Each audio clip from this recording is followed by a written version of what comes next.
Alright, we are live. Hello. Welcome to Session 5 of our Earthfall GURPS campaign. I am Gigermann, today's GM.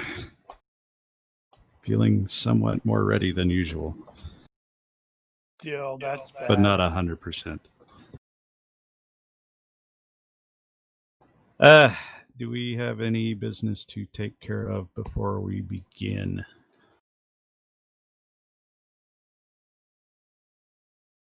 I think I spent my points last week.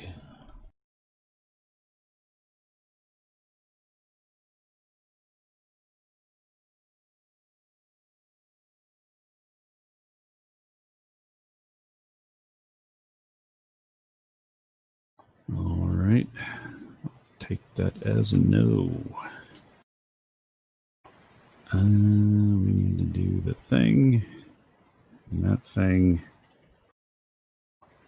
and the other thing. Having just traveled to the Wind River Reservation and found Grandfather dead, the Sci-Fi Book Club finds itself in a working secret communications bunker under Grandfather's house.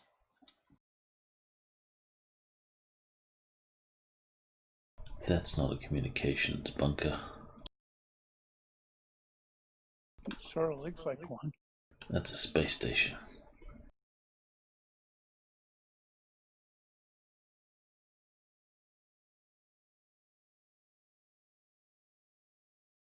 Right, so, door opens.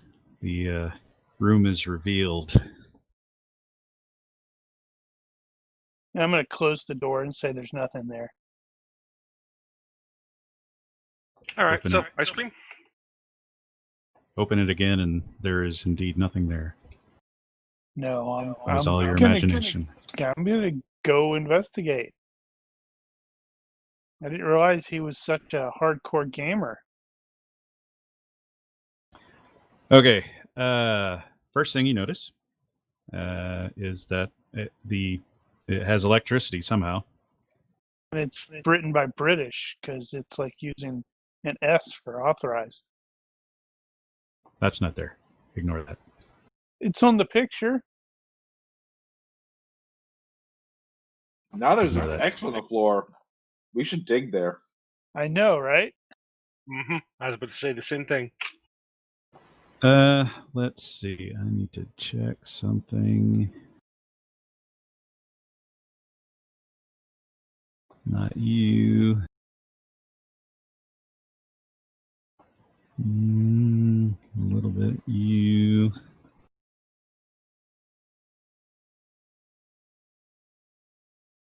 Okay.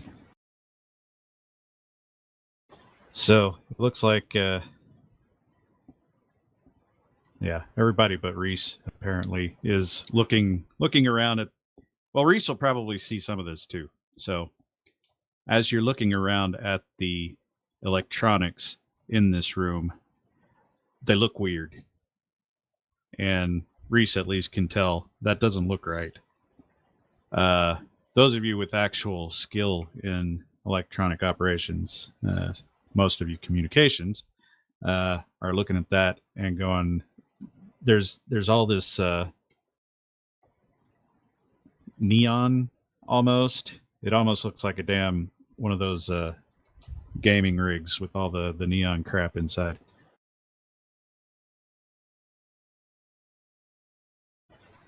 Specifically when you're looking down into those transparent panels.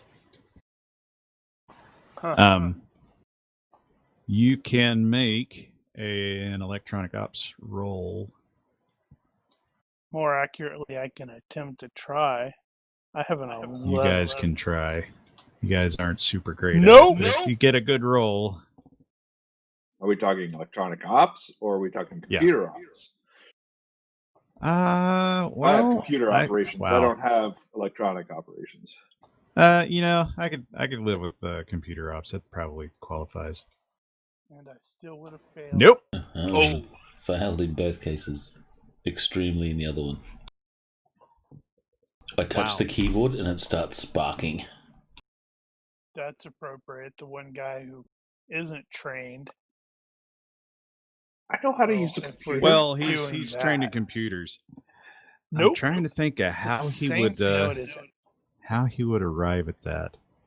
There's some point in Reese's past, he's found himself studying new tech and seeing stuff about photonics,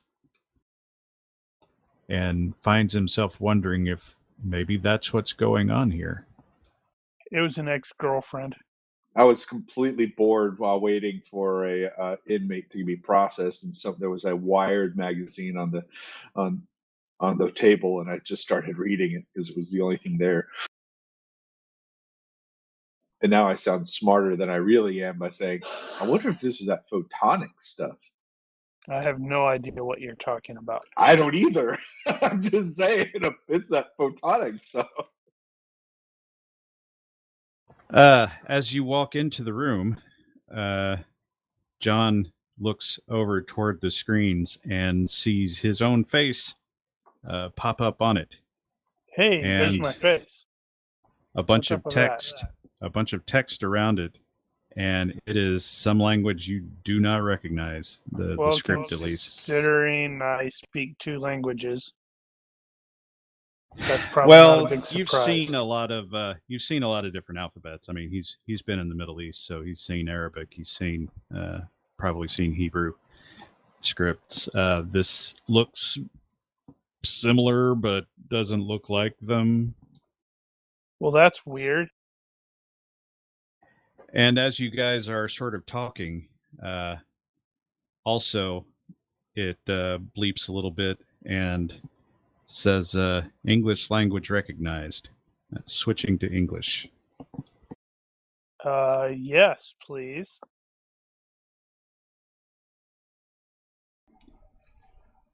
Damien's going to sort of shrug a little bit and go, switching to English from what?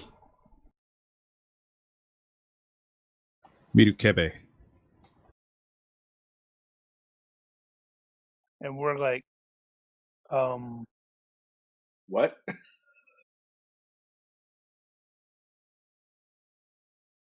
Siri, please explain this language. what is the nature of this facility?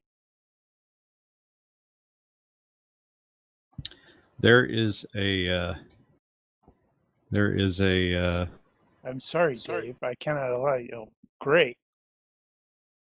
Actually, with my critical fail on the computer operation, I'll probably pick up a mouse and start speaking into it like a microphone.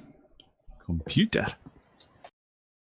There is a big hand diagram on one of the screens, or sort of floating in front of the screens. Did the computer just tell me to talk to the hand? Holographic, and it says place hand when ready.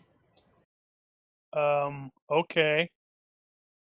I'm gonna place my hand on it because I'm not thinking straight, and that seems like a really dumb idea.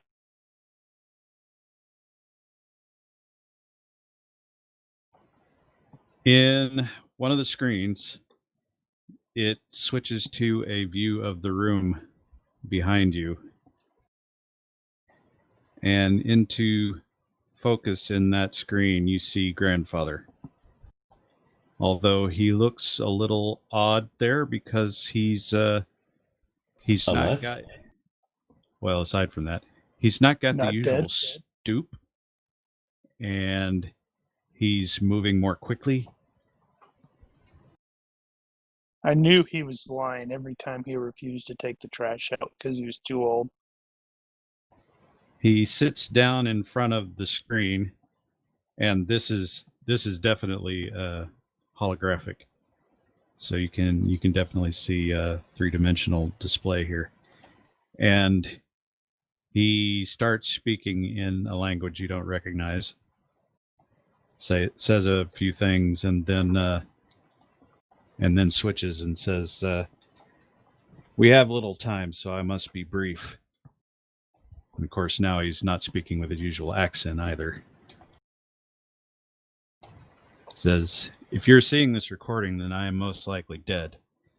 I am not from Earth, but from another planet far from here. My name of origin is Rabaka Wipwitiart, bystander of the glorious Ta'are kingdom of Kebe. My entire creche was inserted on Terra in the spring of 1909, all surgically altered to blend into the local population and scattered among the nations, tasked to observe and report sign of the defector, known to us as Genhesis, one of the masters who fled the Skranu to Terra for reasons we have not yet discovered. We've long suspected the other masters would come for him. Increased solar and NEO activity has led our team to agree that an attack by the Skran is in progress, and we will surely be among the first casualties. The attack will begin with a targeted gamma ray burst, followed by a fierce air and ground invasion, and full terraforming of the environment for total colonization. Terra's best hope for survival is in the defector. The U.S. government has been keeping him in secret under a Project Genesis. Some of our intel suggests the project has recently relocated from Area 51 to somewhere in Colorado after some kind of incident, probably to Cheyenne Mountain. Here is a data chip with our knowledge of the Skran. Get this data to Project Genesis and perhaps our deaths will not have been in vain. This bunker contains decades of research data. Learn what you can, but quickly. It will be destroyed when you leave, lest it fall into enemy hands. And then he says something else in that same unknown language, probably something like good luck in whatever it is that he's speaking, and signs out. Huh. John looks at the rest of us, and we're all staring at John like, well, I think you're an alien. Explain! Explain!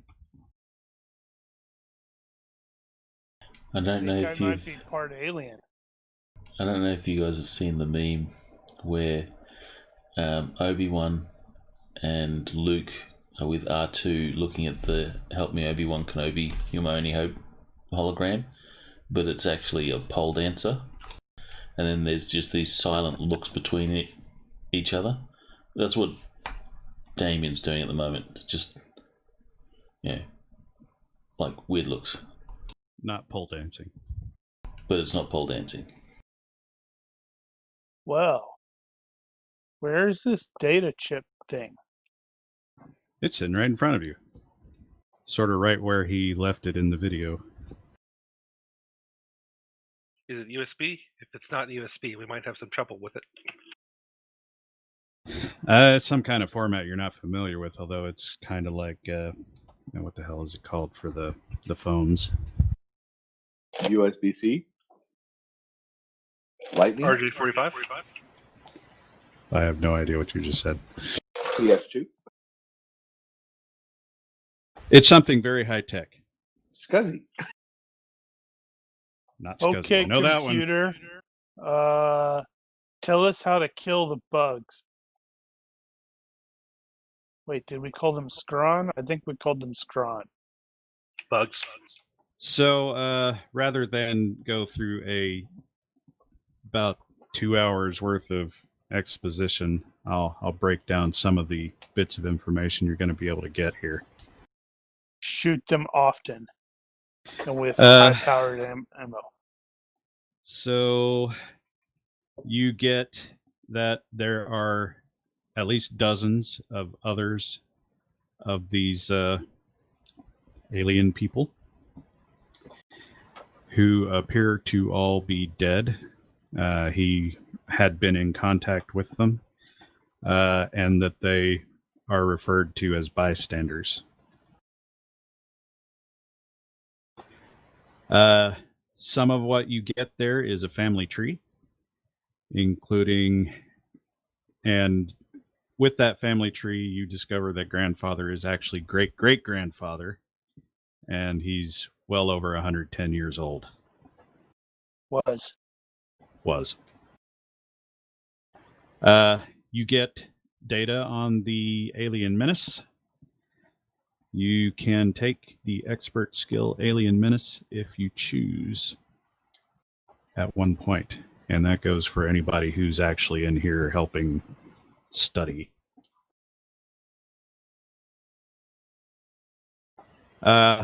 You get a lot of basic, almost conspiracy theory type intel related to stuff like Project Genesis and a multinational shadow government of some kind. And it appears that Project Genesis has had some kind of effect on Terran technological development. They refer to the entity a lot. And you also determine that there are infiltrators from the Scron in high positions in society. Nasty Pelosi. What are you Among talking about? others. It's going to be Sense. you. One of you guys is going to turn out to be an infiltrator. I just know it.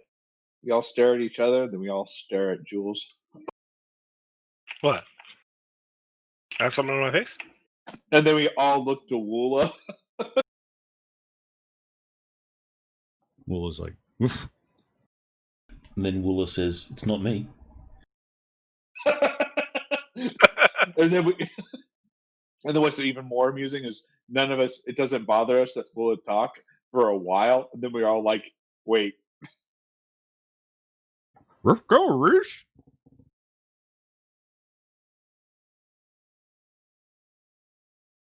All right. So you guys will spend some time. How long do you want to spend going over this stuff? Are you going to go over it until you can't do it anymore?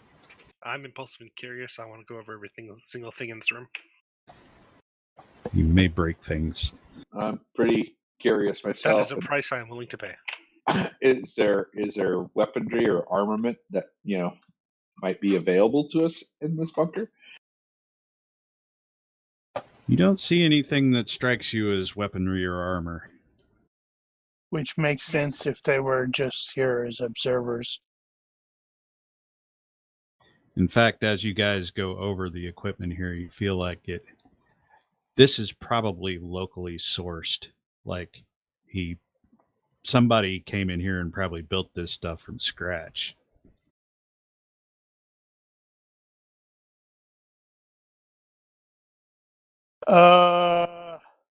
I think I would like to ask the computer with regards to, hey, this facility is gonna be destroyed when you depart. Is how is it going to be destroyed?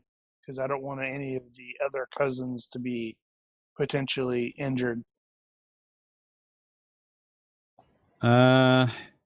You will get some diagrams and such showing basically how it's going to implode.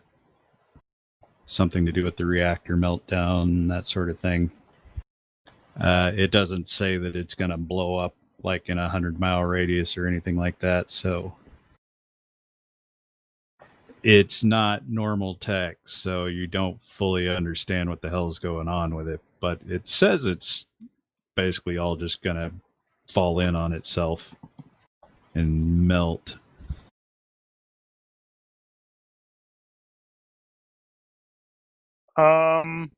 I think the next thing he would like to know is whether that alien, whatever the species, they have any burial or funeral ceremonies that they need to that would be appropriate. Since he doesn't understand, he doesn't quite get the whole my grandfather was an alien. I'm sorry, my great grandfather and James's great grandfather was an alien, but I still want to treat him properly. It does not appear to have any information on that.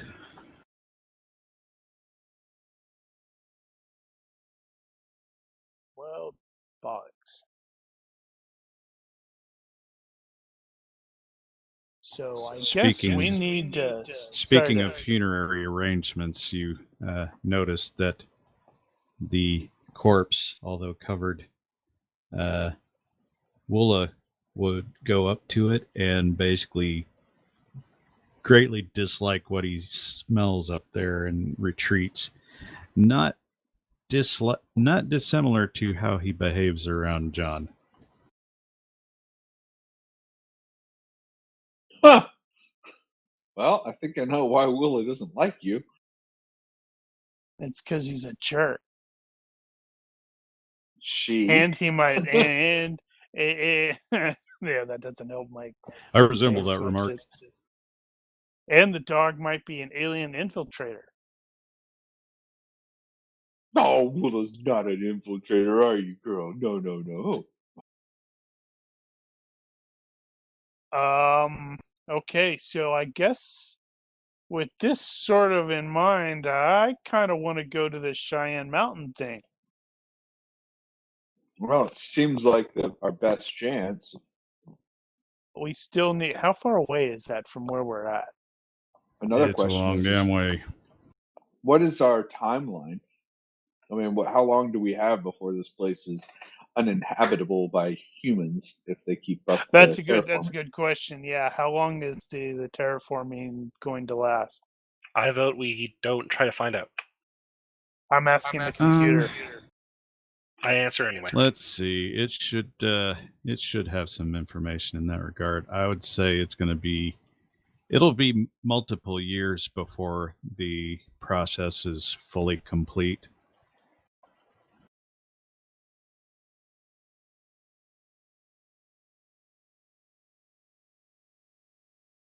Well, crap.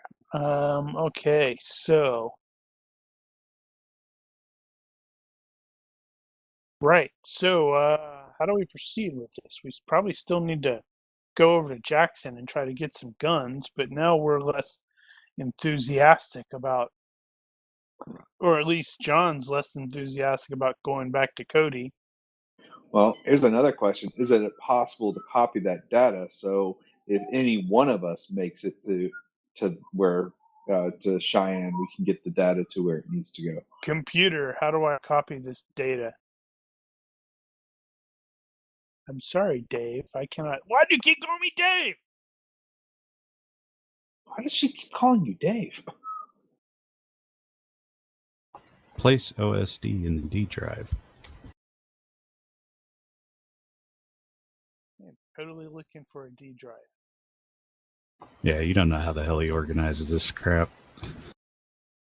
Are there more of these drive things?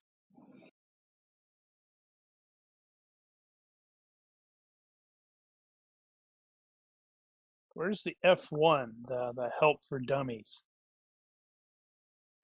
Tell you Where's what, the paper you can give me a scrounging roll, and if you I can try to do a make scrounging that, roll. you can find another one of those. Nope, I did not find one. You found a couple of things that look like they might have been fit that at one point, but they don't fit that now. What are you looking for? Maybe I can help. More of these things. Hold up the pseudo drive thing.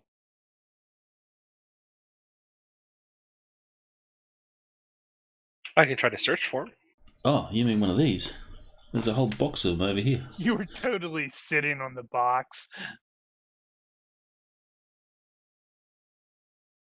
All right, you can. You start to you put it in there. It's got insufficient space for all the data, but it will allow you to copy at least a good portion of it.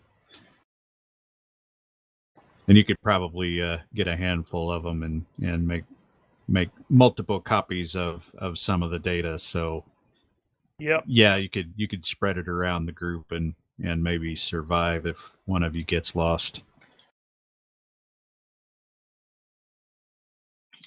I wonder if we can tattoo it on our bodies. You first. Only if you write really, really small. 1000111001111. Your whole body becomes a QR code. Right. As you basically decide that you've got what you're getting, what's next? So we learn a bit about the alien threat. We learn that, we have like kind of we have a mission, get this data to whoever. Is there anything about who these infiltrators may be, what we can look out, how to look out for them? Oh. Any telltale signs that would help us out, Side note that if I say Hail Hydra and they respond, do I know that they're a bad guy to shoot?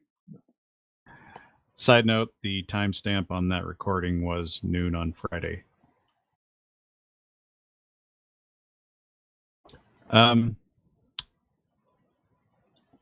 thinking what probably happens when you start talking about the infiltrators is you get that whole Men in Black thing where you got all the celebrities and politicians put up there, and you got Michael Jackson and whatnot.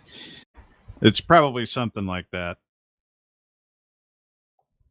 And there's a few of them on there. You're going like, I knew it. I knew it.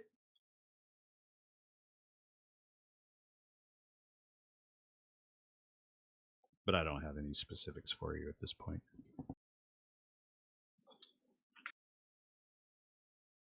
And they're all suspicions. They're percentage chances and that sort of thing.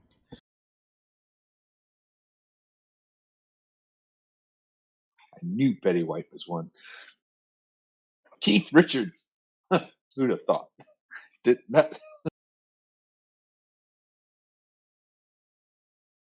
So, how far is Cheyenne Mountain from here? It's a neighborhood of 600 or 700 miles. So, like a really long way.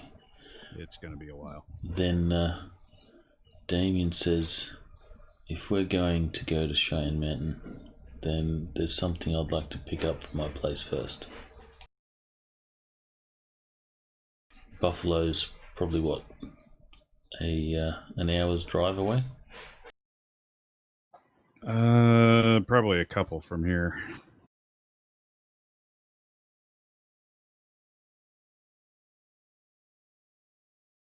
I can take the ATV and go myself and pick it up. Should be half a day. 3.5 hours. One way.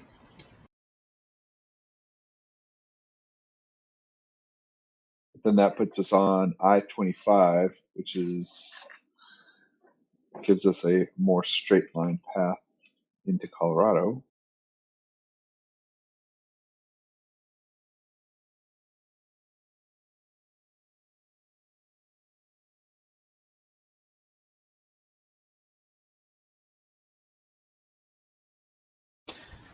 You wouldn't by any chance have any idea what that important thing is?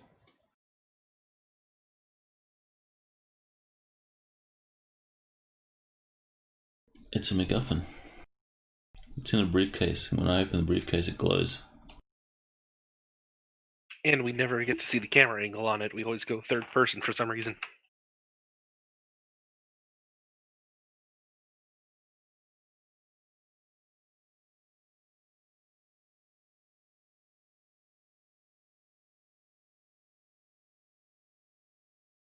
Well,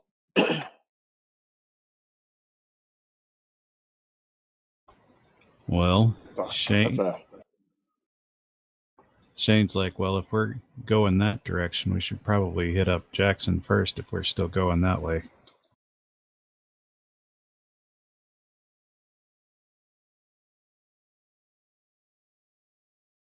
I bet we don't want to go back there.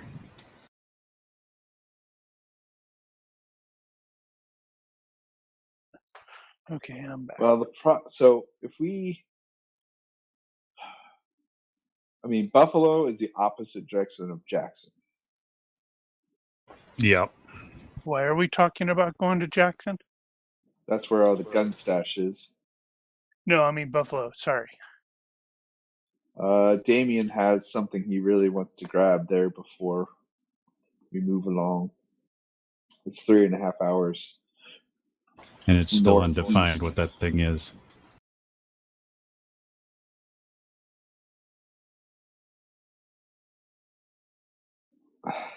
guess it really would help if we knew what that was. Well, Damien will explain exactly what it is as the camera is sort of rolling out to a scene change. So the audience never knows what it is, but the PCs do. So the players don't either. That's right.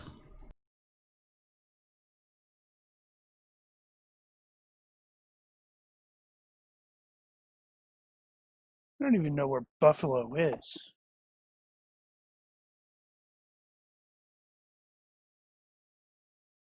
Oh, it's due East of Cody. Cody, about 100 miles or so. Holy crap, dude.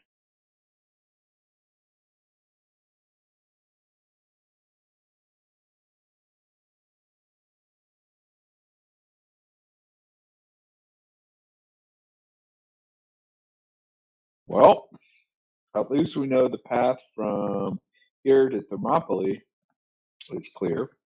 Thermopolis. No, you know it was clear. It was clear. Also know that Thermopolis, was that not just outside of Thermopolis where we saw those things? Yeah. Baseball bats with the hat with legs. Baseballs with legs. Sorry, softballs with legs. I'd be more inclined to go to, if we do go, we may want to hit Jackson, get potentially better armed, and then move on. While you guys are discussing, at one Jackson point could there, also push down to Rock Springs if we hit Jackson, or we split up and we meet in, I guess, Laramie. If he moves up to Buffalo, we move on. Some of us move on to Jackson, and then because we can go from Jackson south down. Yeah, well, we Highway also don't know. 191. We also don't know what the status of.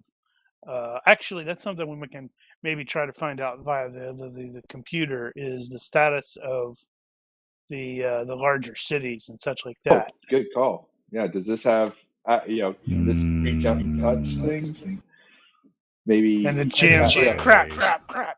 Oh, does even better? Does it have access to satellites? I mean, this thing, yeah. That's presuming any of them are still intact.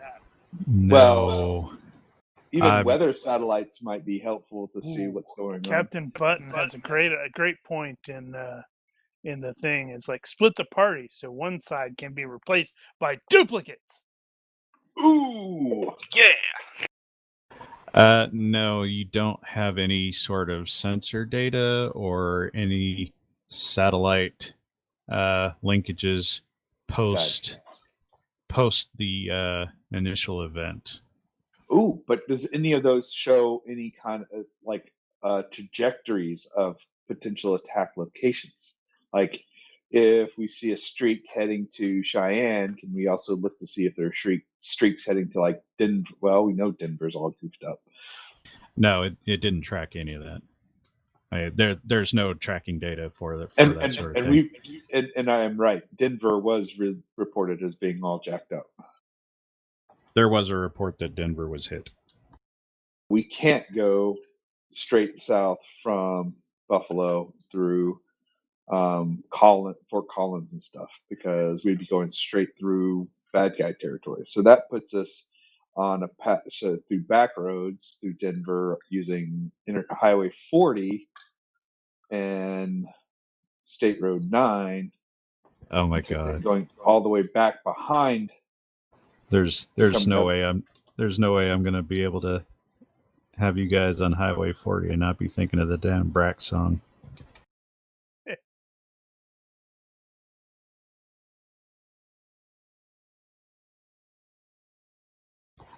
While you guys are discussing, in Grandfather's bunker, is there like an armory here of advanced alien weaponry? We already looked for that. No. but I should have some ammo here for ours. That's potentially true. Yeah. So, a few things you notice. One, it has been especially hot today. And it is August, so maybe that's not that weird, but noteworthy. The window unit ACs in this house are having trouble keeping up. Also, while you guys are discussing, somebody comes to you and says, "One of you guys is a doctor, right?" I have been known to at least try to medic some stuff a bit, yes. And they get you to come with them over to one of the neighbors' places. So they can kill you and take your place with the duplicate. Got it. And they bring you into a kid's room, and as you talk to them and examine the kid, it's clear that he's having some kind of asthma problem, sort of a persistent asthma issue. And you learn that they've been having this problem since the blackout. And you guys have all kind of noticed that the air is a little dirty or something. It hasn't felt quite right. And you're able to treat him, at least provide some temporary relief. But you realize that, yeah, if the air quality is having some issues, that this is actually going to be you're going to see a lot of this. Maybe it's the dirt, all the dirt being thrown up and spread around with the impacts. Maybe that's playing some role in some of all this. Yeah, I give you the fisheye. Like, did we just, kind of the. That's what we were telling them, right? Because I think we might have a better clue. Yeah, that's and that's still in the. You don't just want to heard start about it, panic, I hasn't get it. processed it, still not 100% sure. Just like the flips haven't been toggled in Jules' brain yet, so he's still mundane causes. Yeah, it's all the dirt and stuff in the atmosphere. Also, James has disappeared. Damn it! I'm gonna have to go looking for him. I hope this place doesn't explode while I'm away looking for him. While you're looking, I'll probably have a road map. Look for a road map in one of the vehicles, or see if anyone's got a road map and kind of draw on it and see where we could. If you go up to Buffalo and we end up in Jackson, where we could cross paths on a return leg.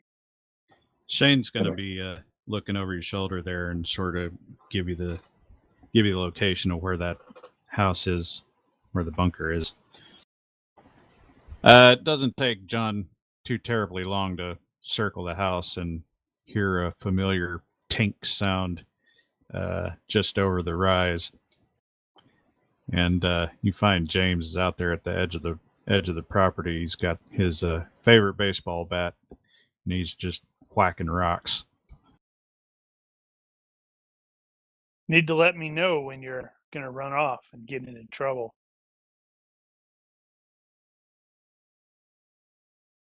Also, I'm gonna need your help when we,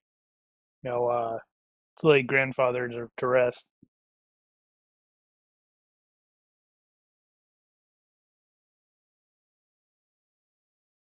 Is he really an alien? That sound well. On the bright side, that makes us part alien. Are we aliens? We might be. Do we have powers?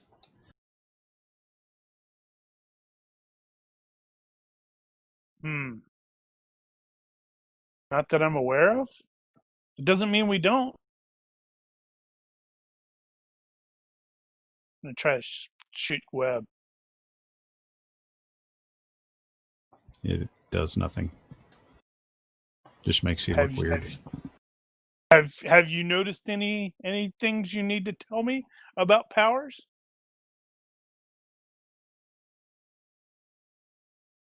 He's tried to move some stuff with his mind, but it hasn't worked yet.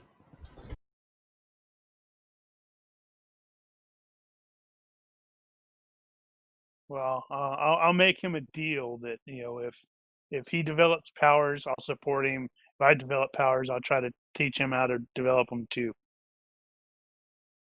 It is getting on to evening. You guys have been here for a few hours doing research and poking around maps and stuff. So, and I think I'm gonna probably try to gather everybody or as many of the cousins as we can when we, lay grandfather to rest. Crap, that means I've got to roll my mediocre religious ritual skill, don't it? well, you might have help. I'm gonna probably need help. Some of the neighbors actually a bit more knowledgeable in that regard. Will probably take over that process, but they're also going to ask you what happened to him.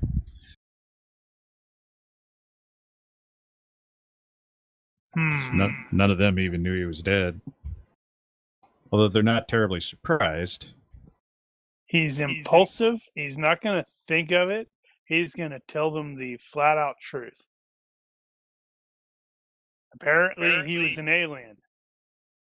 Came here in 1909.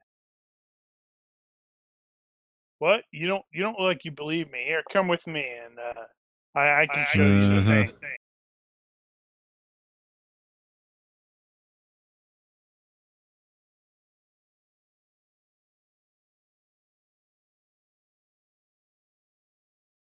So just on the trip for any group going to Buffalo, from here to Buffalo and to Creston, which would be a good meetup point, is 7 hours, 18 minutes, 444 miles in total.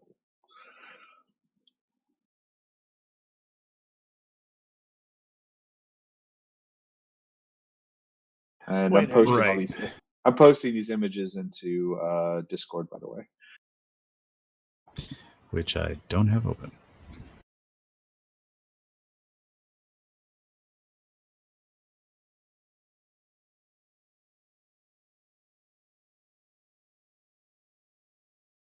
That's weird.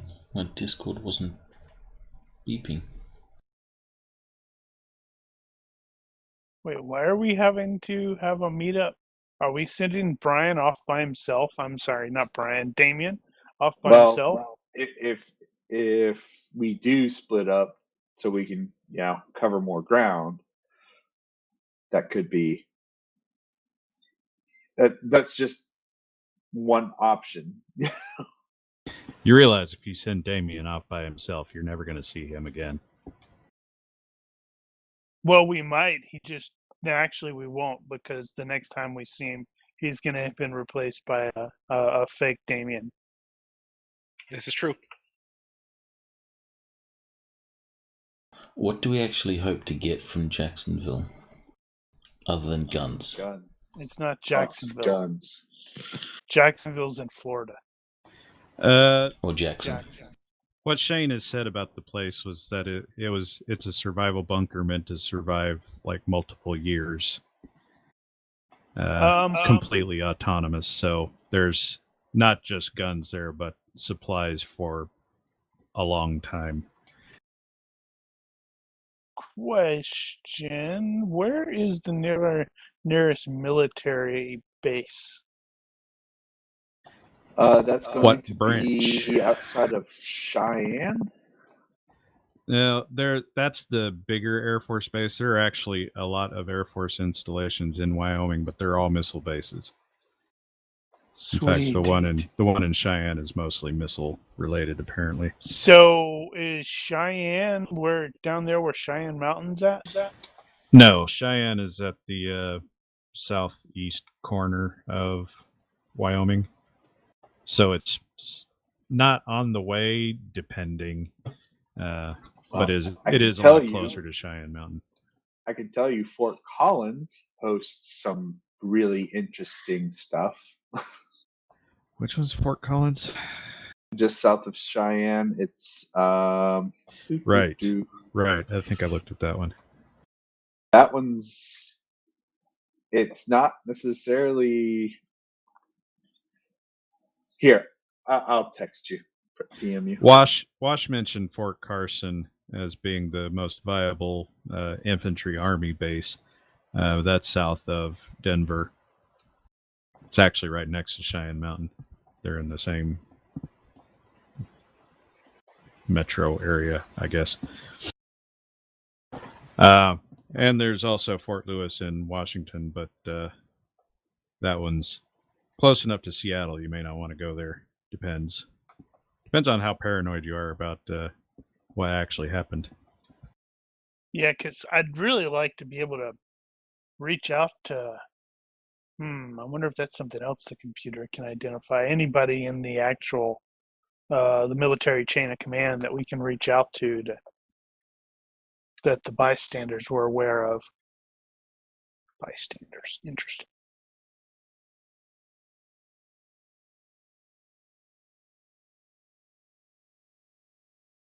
Right. Okay. So. So, is there Jackson- anything in Jackson that we're going to get that we don't already have? Better gun. You guys- Possibly a deep, better actual functional communications. Yeah, if it's a survival bunker, I'm going to guess that it's going to have better equipment or functioning equipment. And then Stuff also that's might been have shielded. food and some other stuff that we might need for such a long trek like to Cheyenne. Yeah, you guys got a fair amount of food here, but it's all junk food that you got in convenience stores and out of cars and stuff. It's not the best quality.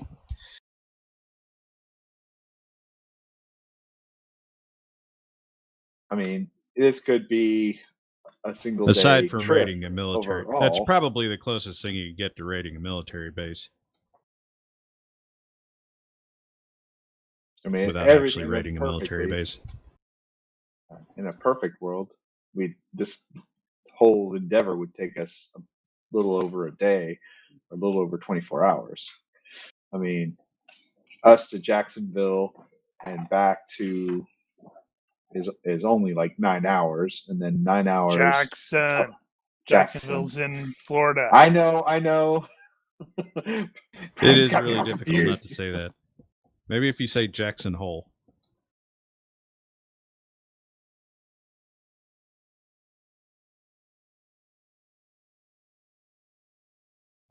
Right. Well, it is probably an hour and a half until sundown. So you can potentially stay here or not.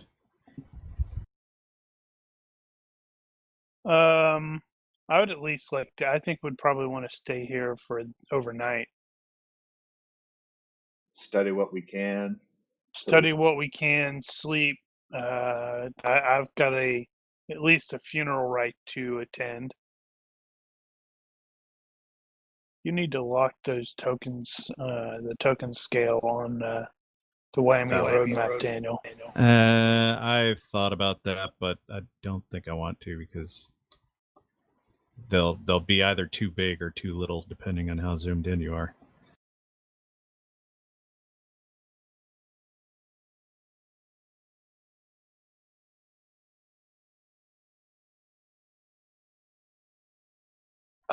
Yeah, and then where do we go? Do we go ahead and go to Jackson? It looks like it's going to be here. I guess we'd have to go up to Morin, and then cut south to Jackson. Otherwise, we'd have to go really far out of our way. Yeah, it looks like Morin to Jackson and then down. Mm-hmm. That just kind of keeps it as a kind of a not quite a loop. And then if we do the Buffalo leg, try to do the Buffalo, we'd probably want to go north. Crap, that's going to put us awfully close to Cody. Well, I would say if we do that and go to Buffalo, then we just come back the way we came. So we do. Yeah, you could go to Thermopolis and then but and in then cut over to Thermopolis, Buffalo. go right instead of left. Yeah. is potentially doable. Yeah, because that at least gives us where. I mean, I'm really hoping we get something better vehicle-wise. Well, there's potentially going to be plenty of opportunity for that. Of course, the better vehicles are going to likely be occupied. Right.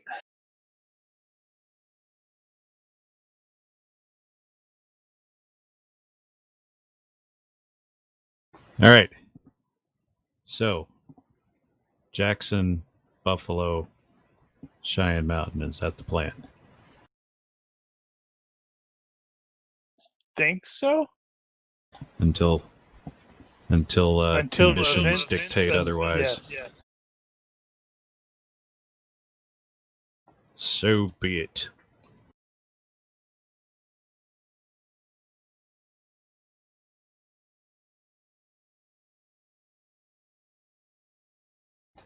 Let's see. So, you guys are staying overnight. Yep, because I have a funeral thing. So after dark, the neighbors will make an arrangement for the burial, and there may be some kind. Well, no, there may be some kind of government regulations requiring that he be actually buried somewhere specific. They don't give a damn at this point.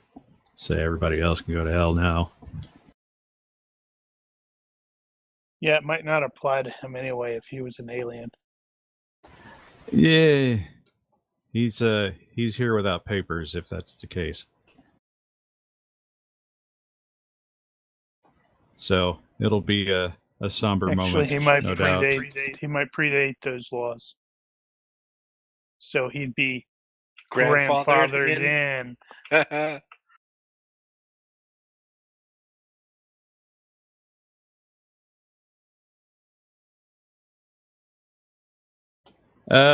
And yeah, it's a little uncomfortable from the heat, but you guys can at least get some decent rest overnight.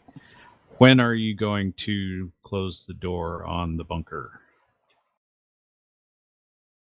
Probably just before we leave. Like, just got to give us all a chance to think of anything. Or we don't. Yeah, now I will let you retro learn some things if necessary. We don't have to get super specific.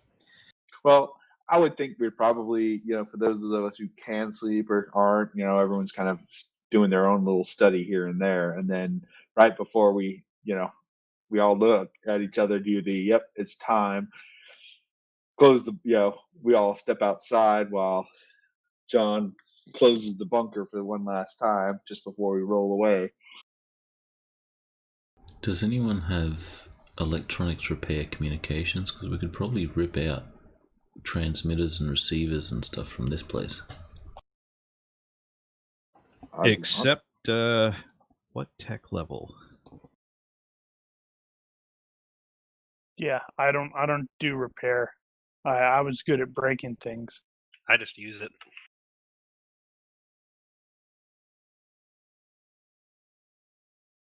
Everybody knows how to work a radio. Actually, I was kind of surprised Reese didn't have that.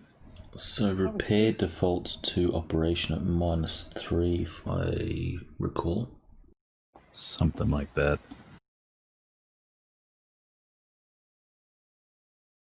So considering communication stuff is one of the things that would be handy to have, Damien's going to have a look and decide whether he can he knows anything about ripping shit out.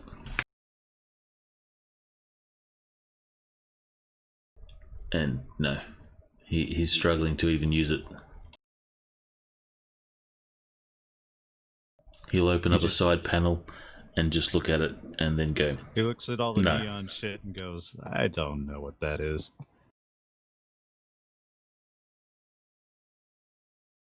Yeah, it is -3.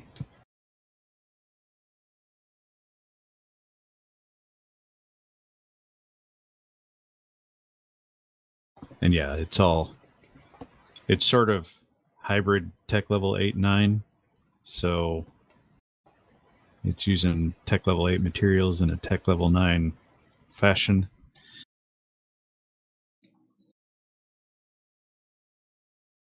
So it does not make any sense, especially all the holographic displays and shit. You've never seen that. Not that way. It's almost too bad it has to go.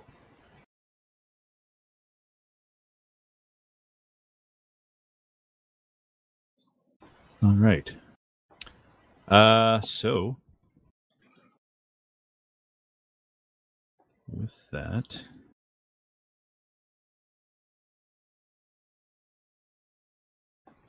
next day. What time are you leaving?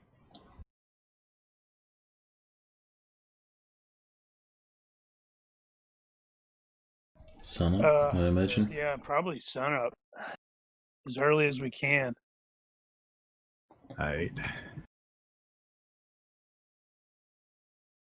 Yeah, Shane couldn't sleep last night, so he got out there and started reorganizing all the crap in the truck. He's kind of got it all over the place and has to throw it all in there.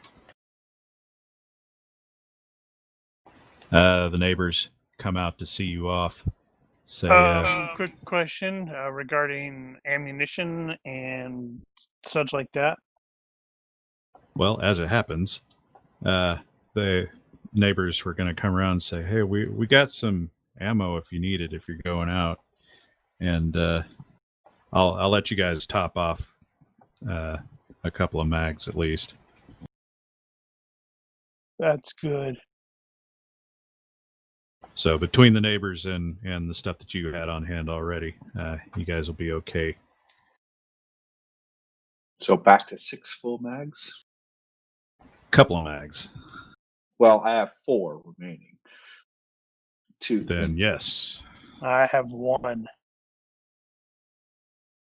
You guys should probably spread that around a bit. Yep, I will share that.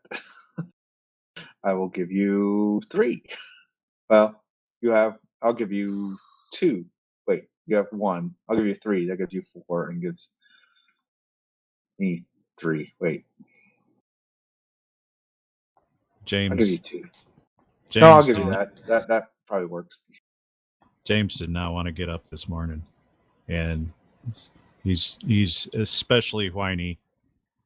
Talking about he don't want to ride anywhere anymore. I'm tired of traveling everywhere. I'm gonna end up picking him up and carry him out there and griping the entire time. It's like, man, you got heavy. Thought you were playing baseball.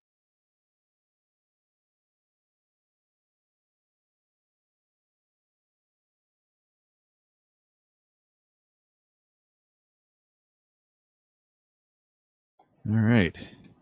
Oh yeah, that's right. Forgot Robert's arm is still broken. It's going to be broken for a while. You can break another arm. Well, you never know. He was apparently attempting to trade something for some booze with the neighbors. We need to settle the arrangements there. Unless that is currently accurate.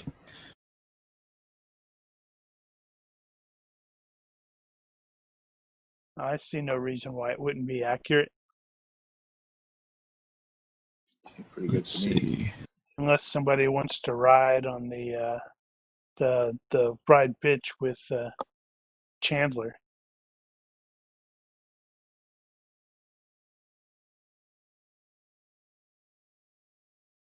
All right. Let me do a couple of things here. Chandler will be up before everyone else, and he's going for a run. Limber up. Cardio. Yep. Well, I have fit, so I'm probably going to be doing something similar. There you go. You got the sun up running silhouettes thing. Like there's no apocalypse going on. Except Damien's not just going for a usual jog, so he'll be, jumping on rocks, climbing up things, jumping to the next rock. He'll be working himself out pretty hard.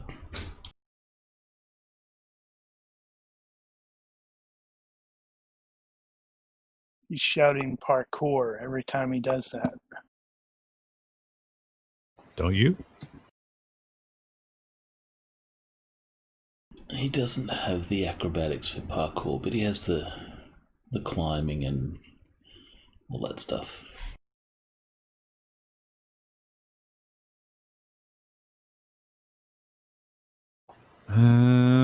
So he's not parkour cool, but he's more than running cool.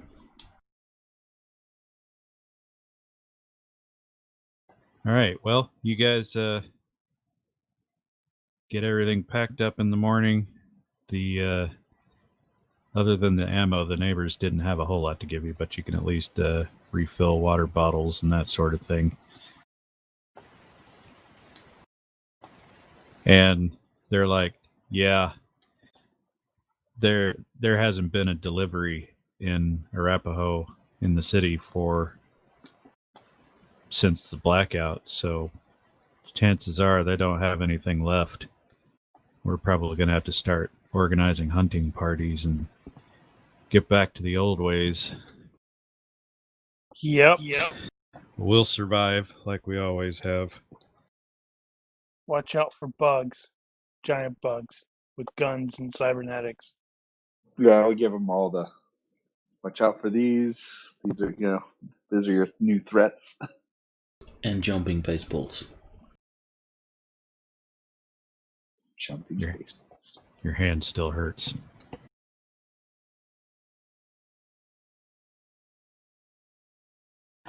And off you go. Now, I am presuming that by the time you got to Riverton, you had mostly topped off with gas, siphoning what you could along the way. And there were a couple of cars here that were no longer functional, and they let you guys siphon off some fuel from them. So I'm going to presume at this point that you're topped off. So, having said that, for the record, this truck gets like 10 miles a gallon. And it's got an 18-gallon tank.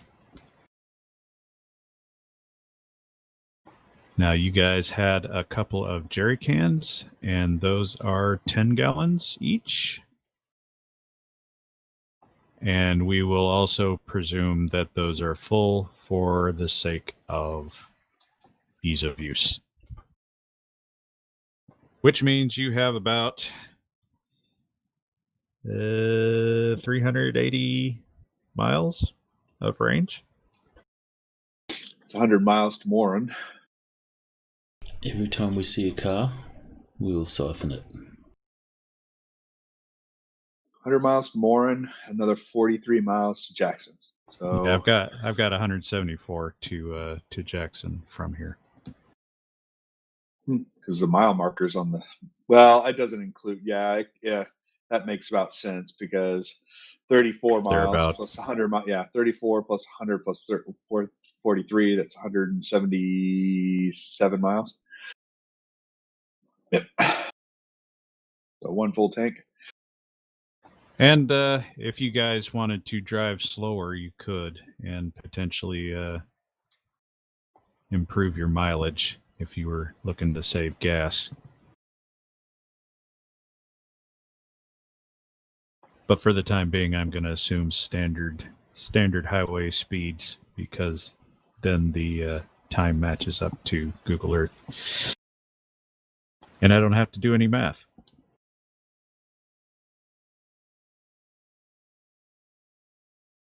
I think we want you to do math. Yeah, screw you. You can do your own damn math. So you guys are going to set out.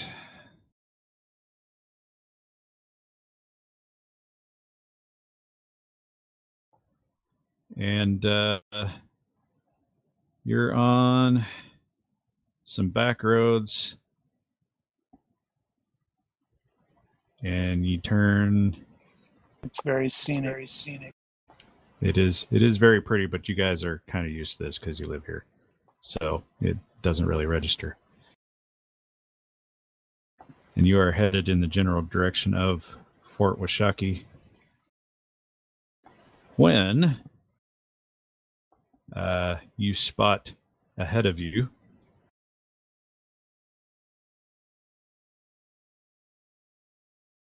a cloud that, as it gets closer, it's moving very quickly, and as you approach, it very clearly is made up of tiny creatures of some kind, and they start whacking into the windshield. Let's see. Totally need to like break out a poncho liner or a poncho. Right, you're in the back. Yep.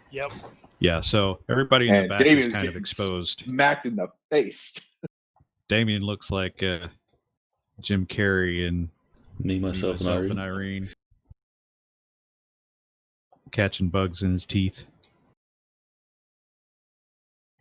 And everybody's starting to wonder if maybe we should invest in some goggles and bandanas and that sort of thing. Or just get a hood for the bed. You could It's find too a camper. hot for that. Oh. If They have it windows. doesn't have any windows in it, it might be tolerable. But yeah, for about 20 minutes, this cloud of insects, as it is very quickly determined, they look terrestrial. They don't look like anything other than grasshoppers or locusts or something like that. There's just a whole lot of them, and they're headed east. And it's super annoying, but not life-threatening or anything. Just getting whacked in the face a couple of times. Are they definitely a local insect? Yeah, it is. It is a generally local variety. I mean, some of them might be more native to other regions in the general area.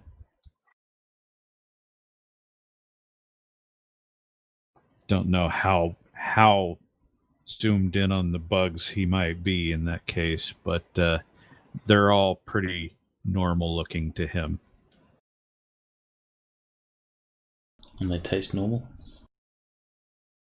Yeah, pretty much. Need salt.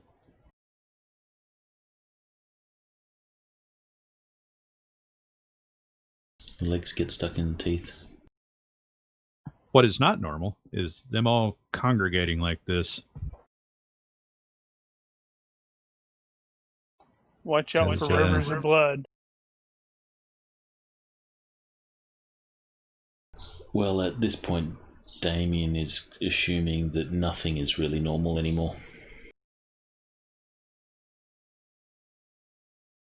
Yeah, as you guys are driving off in the morning, the sun's getting a little higher. You can see that haze off the ground again. It's like a smog. In fact, the more you think about it, it kind of breathes like smog.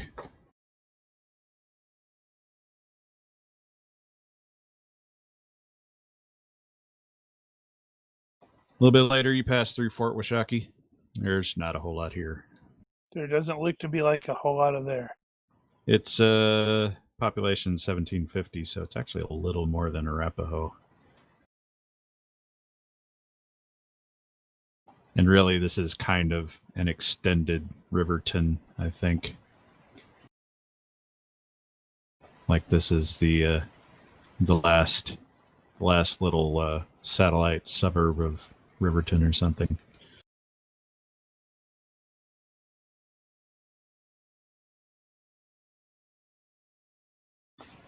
And you continue on.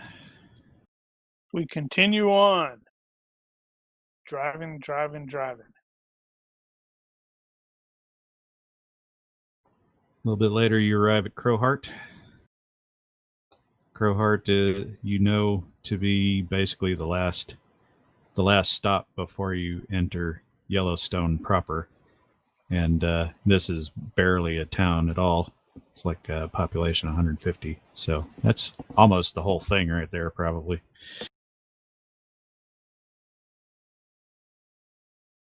And you guys said you are stopping for stranded vehicles to look for gas. And So people. you'll be taking extra time doing that. You will be seeing some vehicles here and there. However, I don't know what the universe thinks of that. Somebody roll for the universe.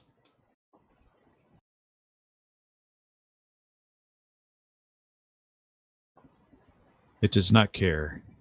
It is cold and indifferent. Sounds about right. There are a couple of cars with a little bit of gas, enough to keep you going a little bit longer. But you're not finding as much as before. Like, there have probably been people back here already siphoning.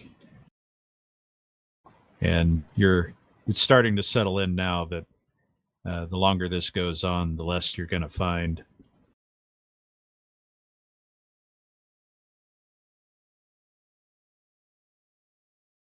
But the percentage of cars that are working should, or not working, should way outnumber those that are working. Yeah. So there should literally be years worth of fuel supply stashed up in cars.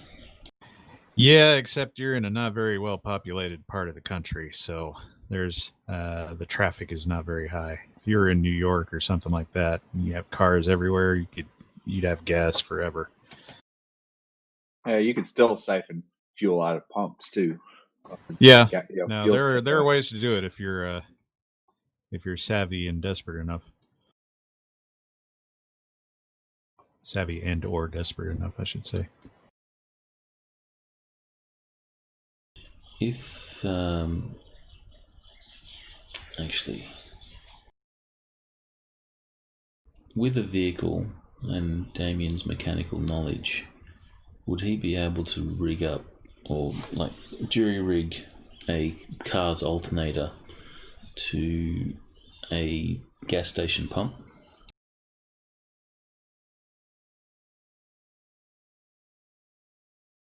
I would guess that if he had to, you could probably do that. Though the owner of the gas station might object.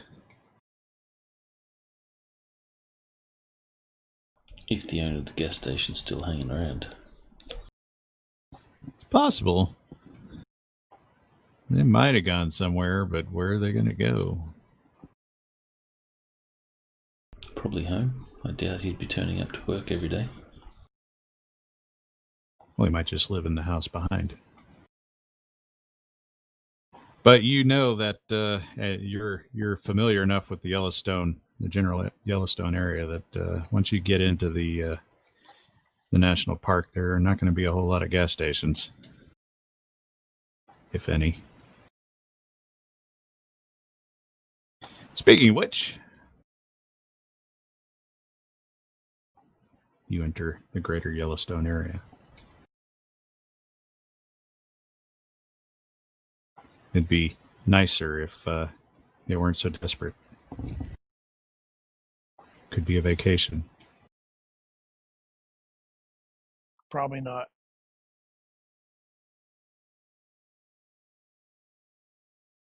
If it's nice and normal, it's probably a welcome distraction from what we've been experiencing. It is fairly quiet.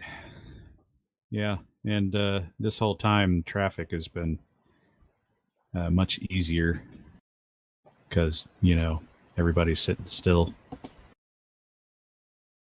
Speaking of which, how many days has it been? 1, 2, 3, 4, 5.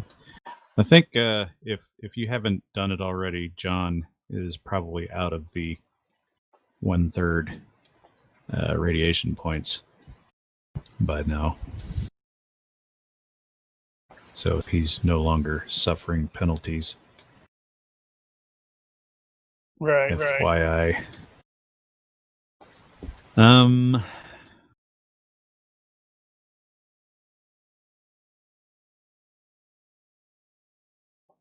And you continue into the National Forest area, and the road here follows along the river, going quite a ways in, actually all the way through, I think.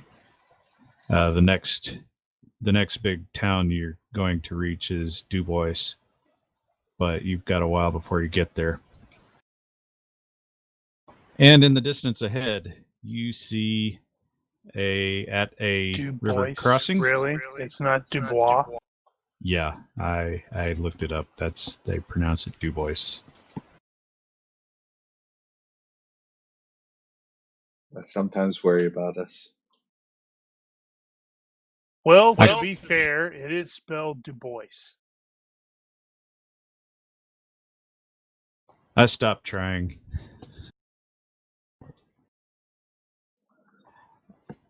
Yeah, anyway. So this, as I said, this particular stretch of highway crosses around and over the river all the way in. I think it's Wind River. And at one particular bridge that's crossing, you see the tail end of a station wagon that is sticking up. And as you zoom in a little, you notice that it looks like there's something wrong with the bridge, probably too. Well, we'll have to check that out. Keep a little bit of distance, and That oh certainly my gosh, looks like a bridge is out. if Chevy Chase is here, I'm going to be really disappointed with you.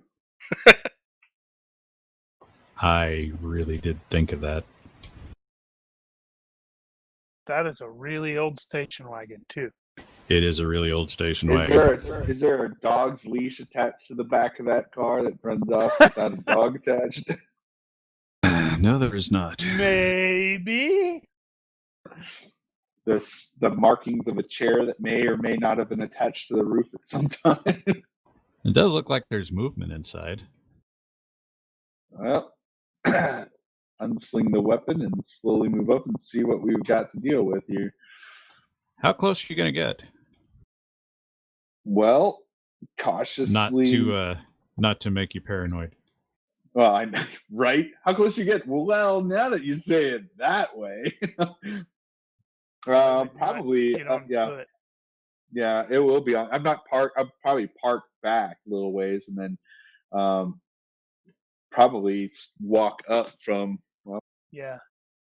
Like, Can we tell how far? why the bridge is out? General, just a ballpark. Ballpark. I'll get to that. Ballpark. How far? Probably park the car about 50 meters back. 50 meters.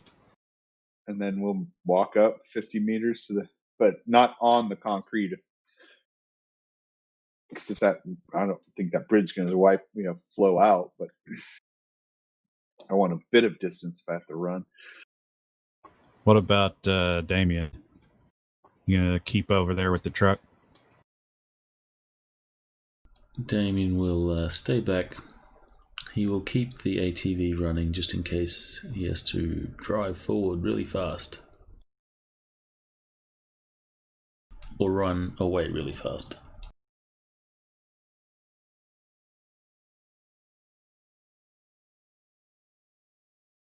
Just because there's a map with hexes on it does not mean there is combat imminent. Just so you know. I think combat might be imminent, though. I have my suspicions. I'm suspicious as well. I just needed some sort of reference. So you say. So, but the positions are roughly correct. So, first, I will do perception from everybody, and I will give you information after that. In the box? Oh. Out's fine.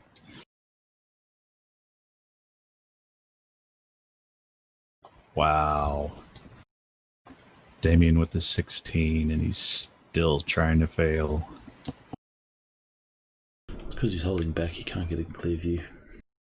And it's, also audio, so he's got the ATV running. So, is everybody getting out? I am, for sure. I am. Sure. And Damien's holding back on the ATV. Yep. Willa coming? Yep. James coming? No. James gets out of the truck first, and then you tell him to get back in the truck. And he quite possibly sort of gets back in the truck and waits until my back is turned and then gets back out of the truck. He's got like the doors cracked open.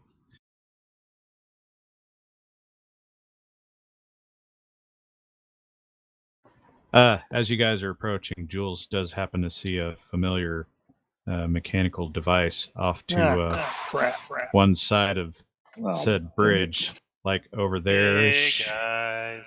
And it's in the it's sort of buried in the river there.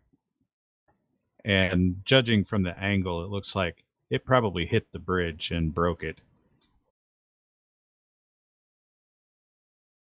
Those jerks.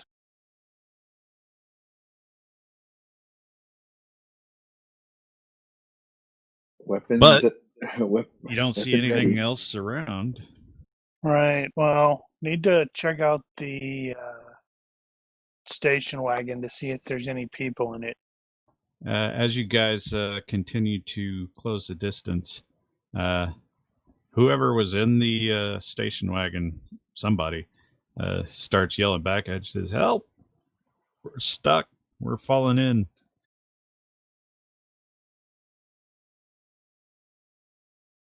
Is Damien able to hear this? Well, you probably hear somebody yelling. Yeah, it's only 50 yards. Probably make it out. It sounds like help needed. Do we have a rope? Hold on. Actually, I may have had. No, that's fair. I have 550 cord, or 6mm. That's not going to be enough. I was talking 70, actual rope. 70 yards of 6mm rope, or 70 yards of 6mm rope. It's rope. It's climbing rope. Yeah, as you guys get closer, you can see that it is. It's a bit far forward of the center of gravity, and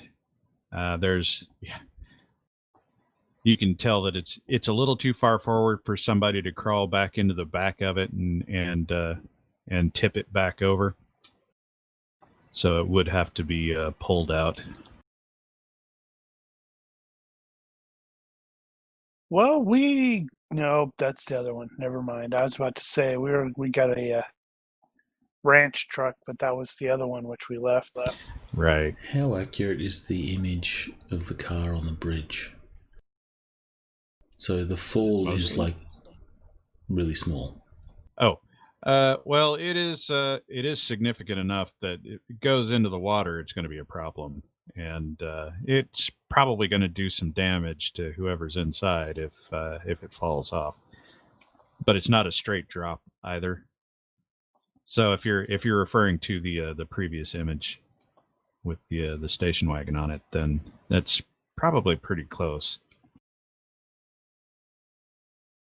Yeah, if that thing fell off the other side, it's gonna smash it up pretty good, and then everybody's gonna drown. All right. Well, I will. Oh yeah, try to dig into grab the rope out of the back, and then I guess we'll tie it to one end of the truck. Actually, there's probably a pylon or concrete pylon along the road here that we could tie it to. Yes. Well, you got the railing, and that goes back quite a ways, so yeah. You could probably make that work. just tie it down so it doesn't slip, further. We don't have to worry about dragging our vehicle away. Right. Well, so at this point, we will do a skill challenge. Oh boy. Yay! So 4 successes to 3 failures. There will be a bad of 0 at this point. It's not like super stressful. I don't have a lot of ideas on featured Not skills tying? or traits for this, except mechanic or something. Not tying, search and rescue. That Damien maybe, has So you're welcome to be creative here. Damien has you don't have to climbing, tell so me right now. he will secure. Stand by. Don't get ahead of me. Obviously, if you guys fail, the car will fall into the river. You'll They will also all be die immediately. You will also be informed as you approach that there's another guy in the car, and he is quite injured. And if you succeed with 4 of them, then you will rescue the car. The time interval here is going to be a few minutes, probably. So we will go in an order, and I will randomly choose a starting person. D4, Not me. D4. Because I have no idea what I'm going to use. Not using D4. I've got better than that. 4 of us. Jules, Reese, John. Yeah, he's got better than that. He's got tables. I've got a random table. Oh, you got a random table that has 4 people on it. Apparently, it's going to start with Heinlein. All right. Well, think about what he's going to try to do. It says E. Reese Burrows. No, that was his role. My role was Heinlein. And my role that said Heinlein. Sucks. Because mine was a 3, and he goes Jules, Reese, Heinlein. But I don't you can't know. Can you roll a table openly like that? How do you do that? Is that just like the other? Share it. Well, I don't necessarily want someone else to roll it, but I guess it's like is it like the damage rolls where you have to do the thing to make it visible? Well, I have fishing, but I don't think that'll help. Let's see. In Forced your entry, case, that's not going to help. Do you have knot tying? Probably not. No, You can use fishing to fish them out of the water. I wasn't Knot a Navy guy. tying. Well, I was not a Navy guy. okay. You have Not a mechanic. matter of Navy. You got mechanic, which is Where you can best make to that find. potentially work. It's not great, but you could. I was thinking of maybe trying something like scrounging to see if we got enough stuff that I could jury rig a fulcrum to keep them from probably falling. reasonable. Does everyone have to roll, or can a couple of people do all the work? You can assist somebody, but that means you're going to have to make more rolls. And I'm going to fail. And it's going to take longer. Sweet, we got 1 fail. So you started to try and leverage the thing up, and it just kind of rocked forward a little bit and slipped. Yeah. For the record, this is semi-simultaneous, so everybody's kind of working together on this. So John was basically scrounging around trying to find something to help lever the vehicle up, and he just wasn't able to find anything that would work. Nope. I'm used. So that is 1 fail. So, describe for me a complication or worsening condition here that is not necessarily related to what you were doing. Just how does it get a little worse? Not a lot worse, just a little bit. I am not present at the station wagon at all when it starts sort of like, overbalancing. So my I can't apply or assist with like strength to go, oh crap. So it slips a little bit. Yeah. All right. Let's see who's next. Damien. See, now he's gonna make me look like a chump. I don't know, I've been rolling shit. Yeah, but you have really apparently That is some true. crazy high skills. Alright, so this is kind of what Damien does. So he'll take charge, grab some ropes, and he'll secure some ropes on either side of the road to, bridge structures, like the metal railing that runs along the top of the bridge, but he'll do that to the other side. So he'll secure those. Ropes? I thought someone had rope. I do have rope. How big is 6mm? It's for climbing. Okay, you got climbing ropes. That's probably good enough. Okay, so you've got one rope. 70 yards. So One rope with 70 yards of it. All right, so you're doing rope shit, trying to secure it to keep it from slipping any further. yeah, so he'll set up. He'll rig everything up first. So the ropes will all be there, and then he'll have a single carabiner that he'll clip onto the car once it's all rigged. So that will secure the car. So you're looking at using climbing then? Yep. I'll accept that. Roll it. Huh. If I would have thought of it. Man, you're still trying to fail. Man, how are your skills so damned high? Because I pumped all my stuff into the things that he does.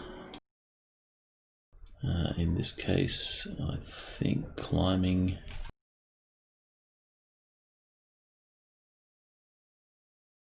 Actually, that's cheating because he has flexibility.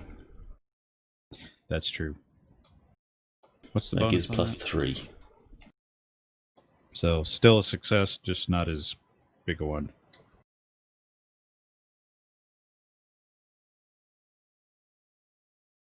We'll take it. Still a success. Got 1 for 1. All right. Wells. So,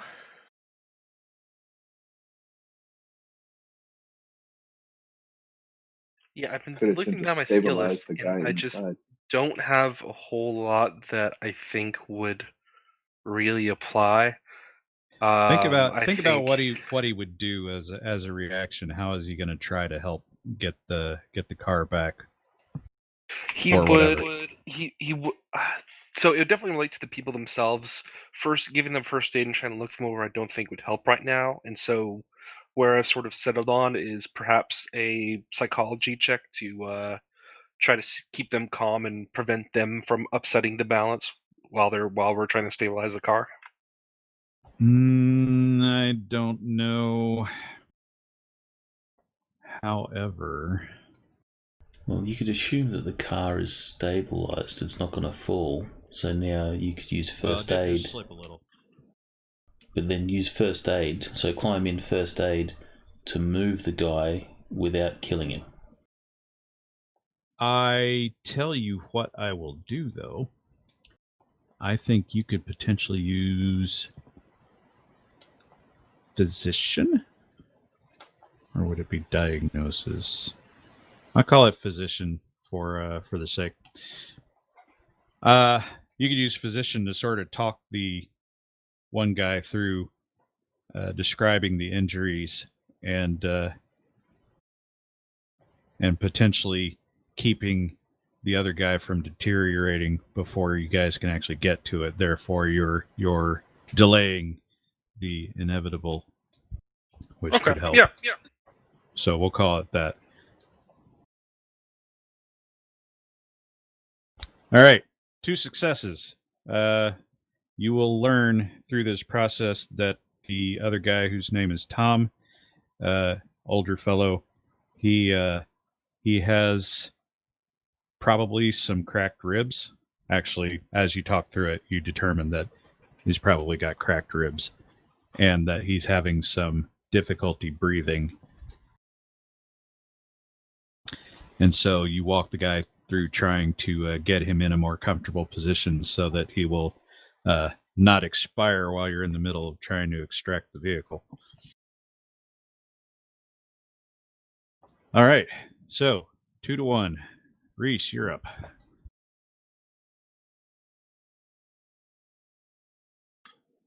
I'm assuming we have the car secure. He's doing that, and I will use search and rescue techniques to, since he is secured, to start helping move the body out of the vehicles. So you are going to attempt to extract the occupants from the vehicle while it is secured. Correct. I can do with that. Hit me. Oh my God. Start to move them, and something happens. So we start to move them, and the vehicle kind of shudders a little bit, and we realize that while the injured man was also injured, he is also pinned in the vehicle. Okay. Previously like unknown that he was pinned. All right, we're 2 for 2.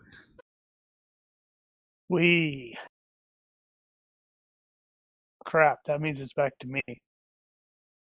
Hold Gotta on. figure out a way to unpin this guy. I was gonna try to use hang on. soldier. Let me see. Did I put yeah, Just trying that's to what figure out my I thought. angle. Okay, so this is our first few minutes, and you guys did what you did. Got the vehicle mostly secured by ropes, but you're having difficulty extracting anybody from the vehicle, and you haven't figured out how you're going to lever it back into position so it can be pulled away from the ledge. Meanwhile,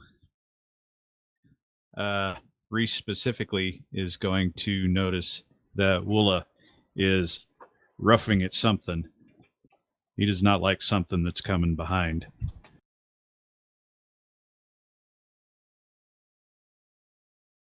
Oh, crap. And I will have everybody roll a perception check.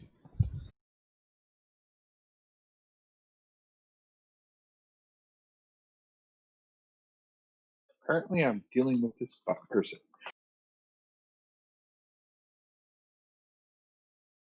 How did we do? Wow. What is with Wells right now? It's because he's not saying anything. His head's on a swivel. Yeah, Wells was in the process of trying to still talking through the injury and trying to help Reese pull him without pulling something he shouldn't. And he happened to be looking back as Woola starts roughing a bit, and you can see off to the looks like coming out from under the side of the bridge there's something there, and it is not human.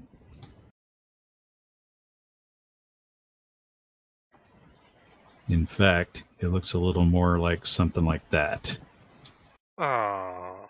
Just because you see a map with hexes on it doesn't mean combat, he says. I know, right? My thoughts exactly. Well, it doesn't have to be combat. You can just sit there. We can throw Robert at it. I second this plan. Well, as it happens, there you can see Robert and Shane back there in the truck waiting for some kind of signal, and they're like, "There's something over there."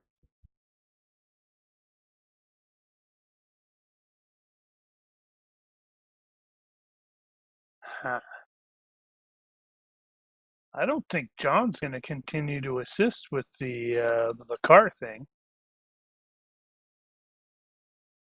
He's going to leave that to everybody else while he goes over there and shoots the bug thing. All right. Well, let's see. I saw it. So this being Heinlein's turn, he is going to bow out. He's going to bow out of the skill challenge and go deal with that thing. I'm going to try. Nope. Just giving my new skill a try, and clearly not. It's like, it's a bug. Whatever. Yeah, it's not ringing a bell immediately. Well, not that this is necessarily combat, but I'll add you guys onto the tracker just as an organizational tool. So he says. And you'll get us to roll initiative just as a procedure. Making a Just to make things easier. And you'll reset the combat tracker to round 1. Yeah, it's already on round 1.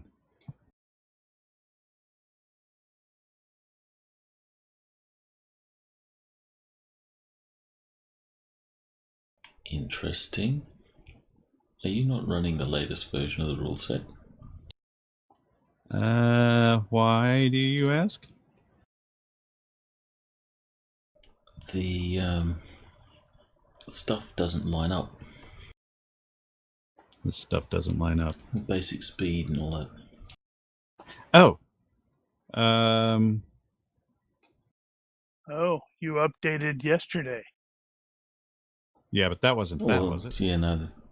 I think it might have been the previous version before that, or before yesterday's update. Still, you updated yesterday. I didn't know that. Yeah, I didn't think yesterday's update was anything that I needed, but I thought I had updated recently. Maybe I didn't. Yesterday's update was mostly Unity stuff.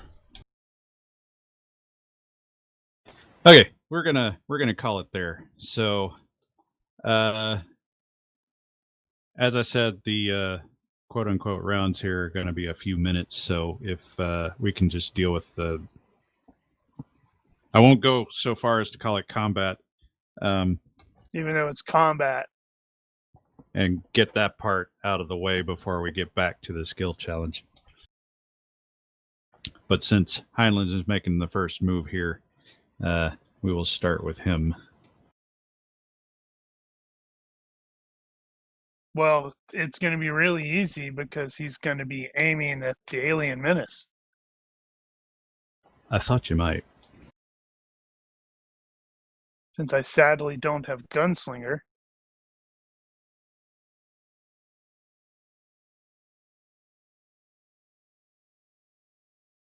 For the record, that is size mod +1.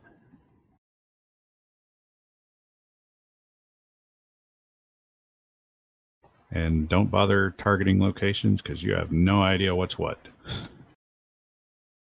Legs, wings. Well, okay. You know what legs are. Mandibles. You can see legs. You're right. I am a doctor. I do know where legs are. I can positively identify legs. Is Will doing anything at this point? Or is he focused? He would still be focused on trying to assist the individuals in the car, yes. All right. Moving on. I'm missing somebody.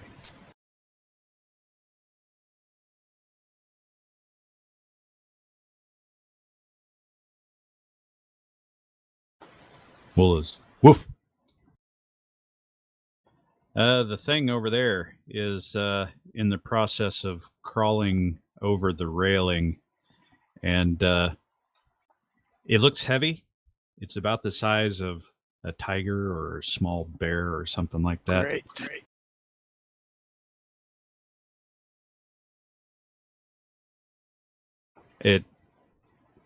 You could potentially say it is looking at you, or you all, if that's a thing.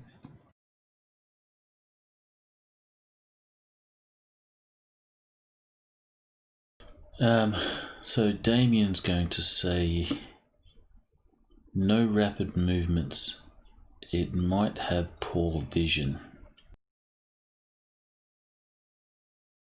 And he will be slowly moving his way over to the car. I'm volunteering to fail my selflessness, so he's going to help the dude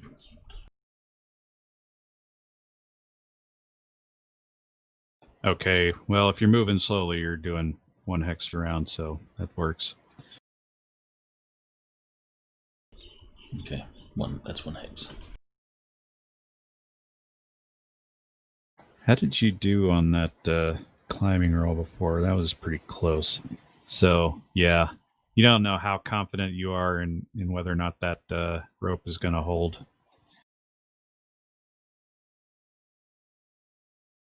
All right. Guess we can't use the same skill. Is that right? We're out of the skill challenge for the moment. Because Okay. there's a bug attacking. All right. So since we're out of that, It's coming right for us. I will take a step and ready my weapon, releasing the guy. All right, so you're probably going to have slung that on the back. I would have been slung. Yeah, so that's 2 rounds to ready, unless you have fast draw long arm. Probably not. Fast draw ammo, fast draw pistol. Nope. Yeah.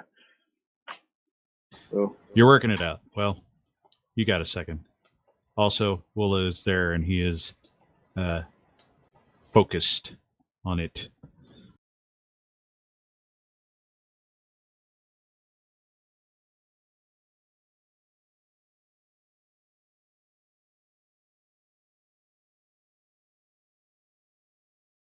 Well, as I wasn't an idiot and crawling all over this wobbly car thing, my weapon was never unreadied. So I was able to aim last round. I am taking a step and I am engaging that thing. Brap.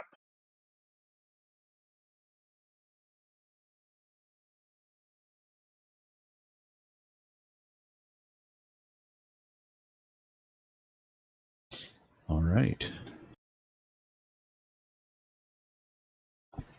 Give me Oh, hey, I think I have a table for that, don't I? Yeah, I was just thinking we need probably that would probably work. Winged hexapod? Winged vermiform. No, vermiform's a snake. Yeah, not vermiform. Hexapod sounds right. Six-legged creature with wings. Yeah, do that one. All right, how many? Looks like you got 4. All right, first hit. I seem to have shot it in the leg. Ooh. ooh, Ow. leg goes flying. Second hit. That's not the same leg, is it? Third hit. In the face. I don't like the look of his face. And fourth Hell hit. no. Probably not. Blowing away those legs, but then Yeah, well, it's got a lot of legs. So not as many as it used to. Alrighty. Well, let's see. How does that work? I think it was.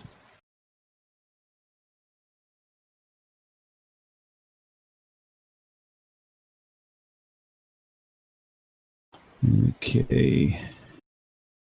It's too bad. It's only in the cheek. I was hoping it hit one of the big ass eyes.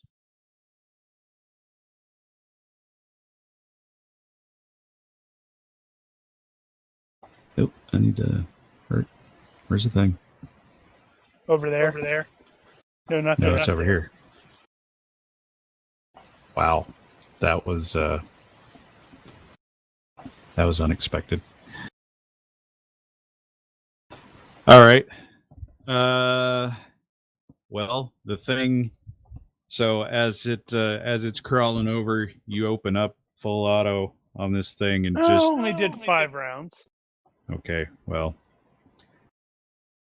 it's burst fire then. And looked like you just nailed the crap out of that thing. and you got that whitish blood crap flying everywhere, and you've clearly done a significant amount of damage, and it's just kind of flopping around a bit. I hope it doesn't explode and kill us all. Oh, and it also kind of squeals almost. I didn't know bugs could squeal. Well, it's an alien bug, so.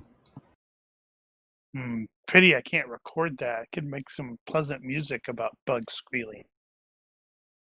I don't think it'd be all that pleasant, honestly. Remix it. Exactly, like they did in Expanse. Oh yeah, I remember that part. Continuing on. Wells.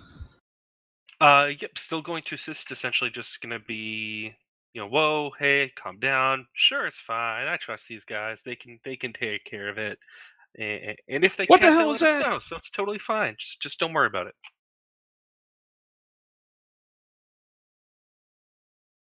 Willa is waiting for command. Let's see how you do.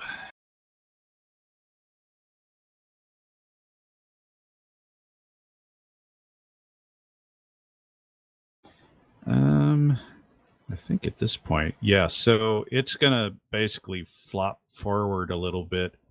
It's actually no, it's not. It's still just flopping around.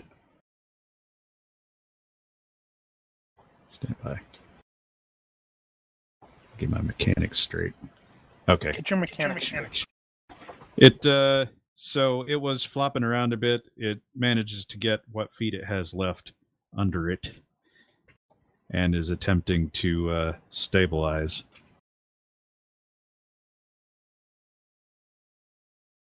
Damien's still advancing over slowly to the car. It depends. What sort of state does this bug look in? It's kind of messed up. According to the tracker, it looks healthy.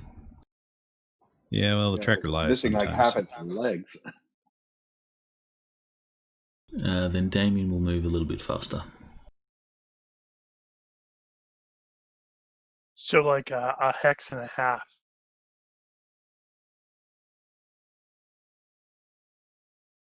I will finish readying the rifle and look for other targets, just in case getting set upon by others before. Roger.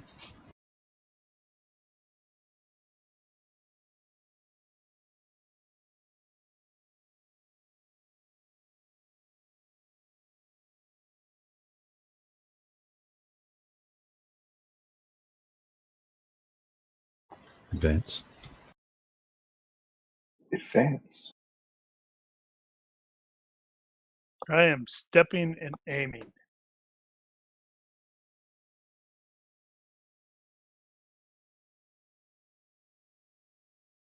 All right. More helping, more requesting he not, freak out. Oh, right. Don't worry, it's all fine. We're going to be fine. Willa's still. Oof.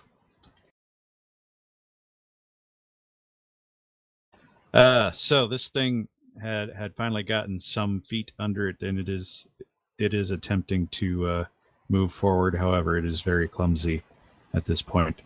Because it's missing legs. It's like a three-legged stool. It's not very effective. Also, it does appear to have wings, and it's trying to use them, but one of them is apparently broken.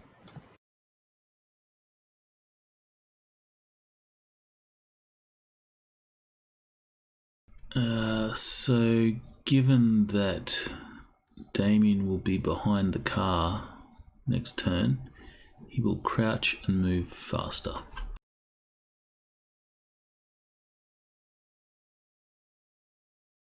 Aye.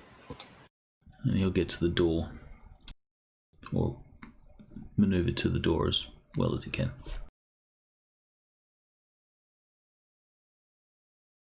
Still scanning. Well, yeah, I'll keep. Yeah, I'll basically ask. Yeah, John, how's it going? I'm looking for more. Yeah, I don't see any others. Basically taking a wait action, and if one pops up, I'll take shots in my... Right. So you're doing a whole full arc. Yeah. Pop up. Yeah, And John's -5. Minus... What's the -2? I think it was -5 for the big arc. John's response is to take a step Okay. and, exclaim, "Engaging!"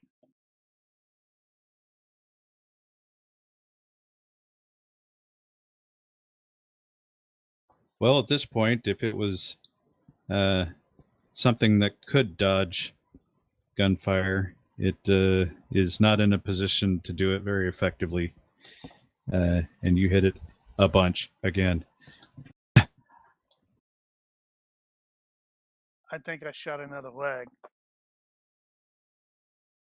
This doesn't That one's surprise me. gone.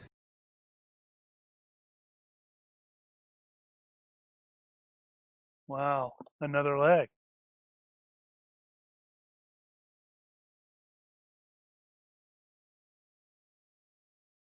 Ow. Oof. Oof. Oof. That one might straight up kill it. In the nose. And another leg with the fourth one.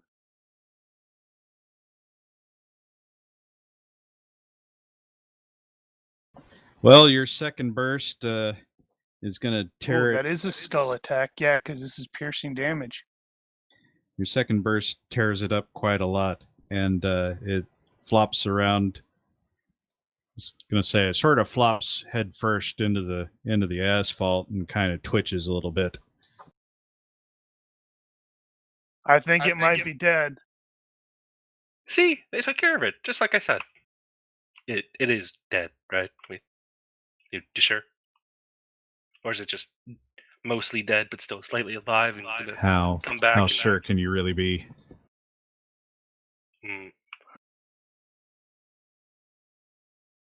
All right. Well, aside from the brief diversion, so Heinlein's turn on the skill challenge, he elected to deal with the creature coming up. So Damien is next. And we were at 2 and 2. He might have intolerance to alien bugs. That would be funny. As if you need that. Can we use the same skills, or do they have to be different skills? I would say if you can describe another way to use the same skill, I'll allow it. Seeing as our skill set is kind of limited here. Because the GM made us be 150 points. Hey, you agreed to it. I didn't. I wanted more. 400-point average citizens. Let's go. Okay, so the skill I'm thinking of using is Search and Rescue. I used Climbing last time, but Reese used Search and Rescue, so... That's legit. How are you doing that? So you are attempting to help extract the guy, yeah. Okay. So he'll have a look and see what it is that's pinning him. If it's something that he can move or whatever, he'll do that. Do it.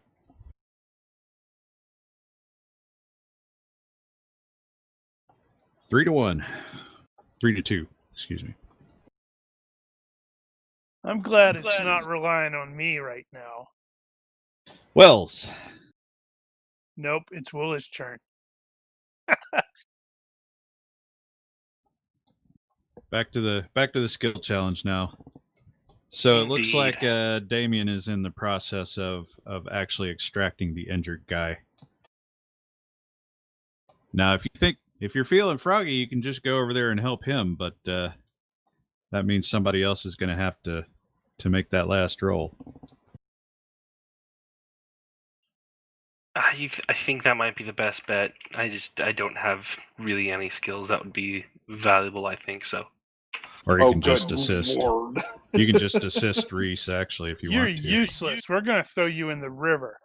Well, I can do many things like patching people up and keeping people alive. But Actually, just saying this, you, as an EMT, you should probably have that search and rescue skill as well. touche. That may be something you throw a point in. Why don't you have it? What kind of crappy EMT are you? One that didn't know there was a search and rescue skill. Come All right, on, so Alma. we'll figure out something you can use to assist Reese on his go there.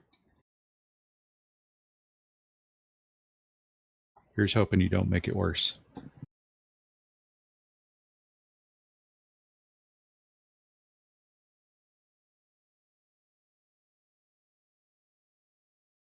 Unless he's buggered off.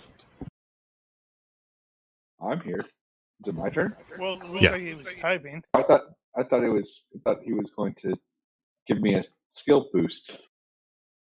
Right, but I don't know what you're doing yet. Oh, well. I'm going to, let's see. So it's a 80s style station wagon. 70s. So, or yeah, 70s, early 80s, late 70s. So I'm going to use mechanic and like kind of pull a seat pin that drops the seat and will free him up. Okay. Mechanic. Yeah, I'll allow it. Wouldn't that probably more likely be driving? Because that's a skill you learn driving a vehicle, not necessarily fixing it. Well, if your depends driving on is better. If he's actually having to remove something, that might be mechanic. How would Jules help with that? Maybe a help He does pull have on this driving. pin, like a strength pin, or He push has the driving, brake but not very down much. while I don't know. Or maybe, yeah, driving. So he suggests that you pull the seat back and then Reese does it. I don't know, his driving skill is low enough, he might actually hurt more than help. Unless it's my mechanics skill is slow enough. I'm probably gonna hurt rather than. Well, this is pretty routine. I mean, Well, you're it's just under stress, lowering. though. He's not just lowering a seat. He's lowering a seat on a vehicle that's teetering off the edge of a broken bridge. And it's probably just and to drop the seat without jolting the car anymore. Maybe he can climb on the back of the car, so use Dex to add weight to the back of the car. That's Stabilize probably a bit. reasonable. Of course, Dex if or he strength. goes off, he's going to get tossed. Well, you can take another Dex roll to jump off. I can do that. He can I can live with that. his way off. Yeah, you can roll straight Dex for that if you want. You could probably substitute strength in the same situation as well. Nice. Sure, his Dex is going to be better. that's a So you got +1? the +1. And you guys got Benny's too. Boom! But you don't need it. Take it. I don't need it. All right. Well, you guys managed to get 4 before you got 3. You have successfully rescued the occupants. Without the extra weight of the occupants, the vehicle is in a better position to be removed should you desire to do that. Is there any stuff in the car that is obviously important? There are gas cans back there. They have supplies. Basically, you got Tom is an older black guy. He's got I'll get to that in a minute, but he's the injured one, and then Will is some pretty boy white guy. Says he's a lawyer. Throw him into the river. We throw him back in the car. And they were headed to Seattle to find his fiance, the black guy's daughter. Do we tell him now or do we tell him later? Now, for the immediate Seattle's situation, gone. the Okay, and then we have black him guy to say. the black guy, once you get him out, he stops being able to breathe at all, or well, not at all. His breathing becomes extremely labored, and your immediate diagnosis is his lung has just collapsed. Ruh-roh, Raggy. Oh,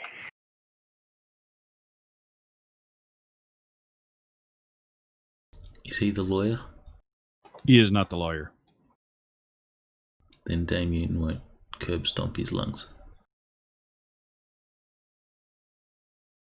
All right, so I can, from Wells, I will get either a physician or a first aid -4 to fix the collapsed lung. I don't know what you call it. It's not a tracheotomy in this case. I was gonna offer to assist. Well, I don't know if anybody other than me has first aid. now you've got the crash kit, so you got bonuses on that as well. I do need to have a crash kit. And you don't have any penalties for improvised equipment, so you are able easily. You've got all this stuff right there. You're easily able to reinflate the lung and get him back to function. Injury-related pneumothorax. Pneumothorax, that's the word. So yeah, he definitely had cracked ribs, and one of them had actually punctured a lung.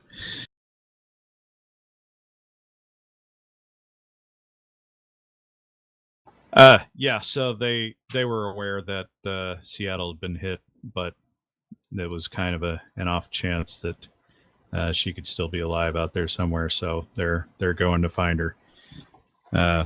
The guy with the collapsed lung is an ex-Marine.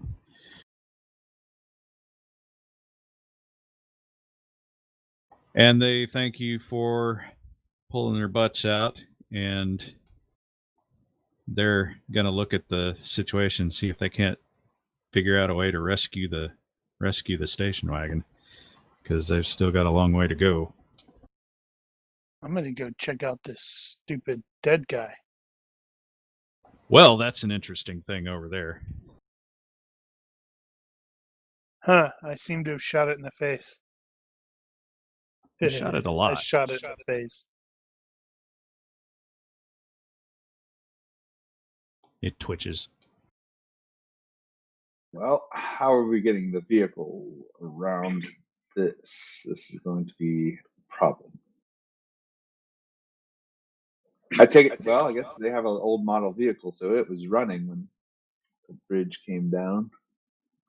Oh, right. So what happened was they couldn't see that the bridge was out until they got there, and you know, somebody was looking away from the steering wheel at the time it happened, and they just kind of saw it at the last second, hit the brakes, and didn't quite get it soon enough. But the vehicle is otherwise functional. Unfortunately, So I we don't can think it's pull going to it be a rear-wheel back. drive. So are we going to? But yeah, you so could potentially pull it back. At All this right. point, without anybody inside it, it's a little less of a worry about how you actually make that happen. Well, we had 70 meters of rope, and we only used 19 or 70 yards, and we only used 19, so we got enough to, and probably use it almost like a pulley. Yeah, Drag yeah. the other side of the rope. And That I'm way. assuming I'm assuming your truck has a hitch on it, so you can probably tie off to the hitch and pull it like that. Yeah. So I will take some kind of roll for the group effort there to finish pulling the car back off the ledge. I don't know what I would do with that. I think mechanic or driving or something car related would probably work there, though. And we'll just have one person roll for the group.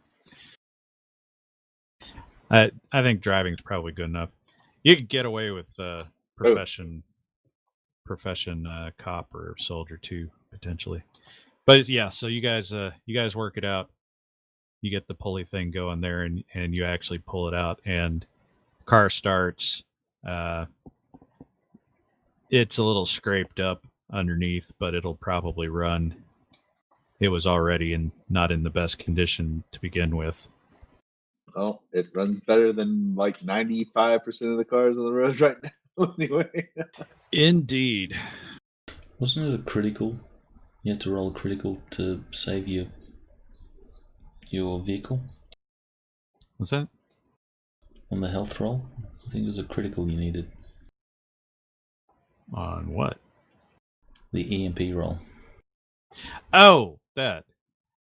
Well, that depends on the vehicle. This one's old enough; it doesn't have any computers. Fair enough. As is the truck. Okay, well, now you guys have a separate issue of how do you get to the other side.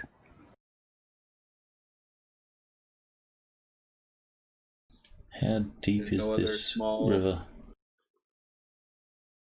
Well, I'm gonna guess that it is probably deep enough that you can't ford it right here.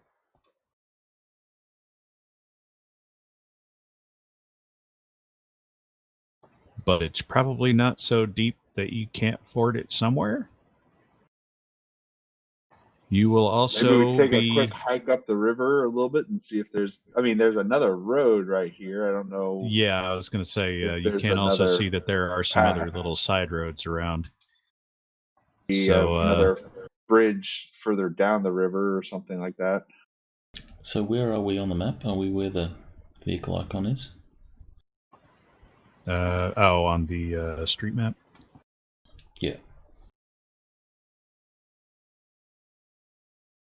Where the hell is that? Wyoming road map. No, I'm looking for the button because I minimized it. Let's see. You are not to Du Bois yet. So you are a little farther back. You're between Du Bois and Crowheart. Probably there-ish. Not that it matters because you can't see anything on that map. But I can see on Google Earth what's there or not. So it's a matter of how you're going to go about solving the problem. So we Finding hike a another- little bit. Yeah. Well, there's not many major roads that We go have that way, so you're gonna have to look Binos for. too. Well,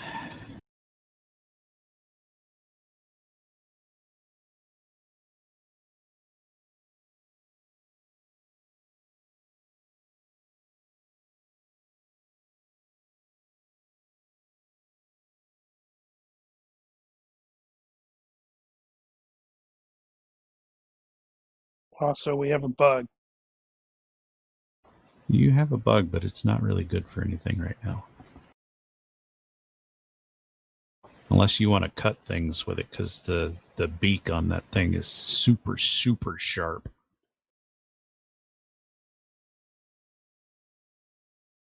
Well, I want the beak. You know, I will take a perception check from the lot of you. And if somebody like Wells again,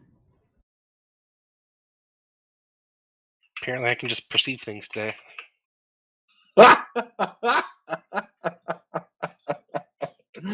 Wow. okay, you guys did pass a little side bridge on the way over here. So if you go back about, I don't know, a few hundred yards. No, half a mile. So back about half a mile, there was another little small dirt road bridge off to one side that'll get you to the other side, and you can connect back up to the highway. It'll be a bit of a rough drive, but you can do it. I think that may actually... No? That looks like a road bridge. And the people you rescued will also use that bridge to get the hell out of here.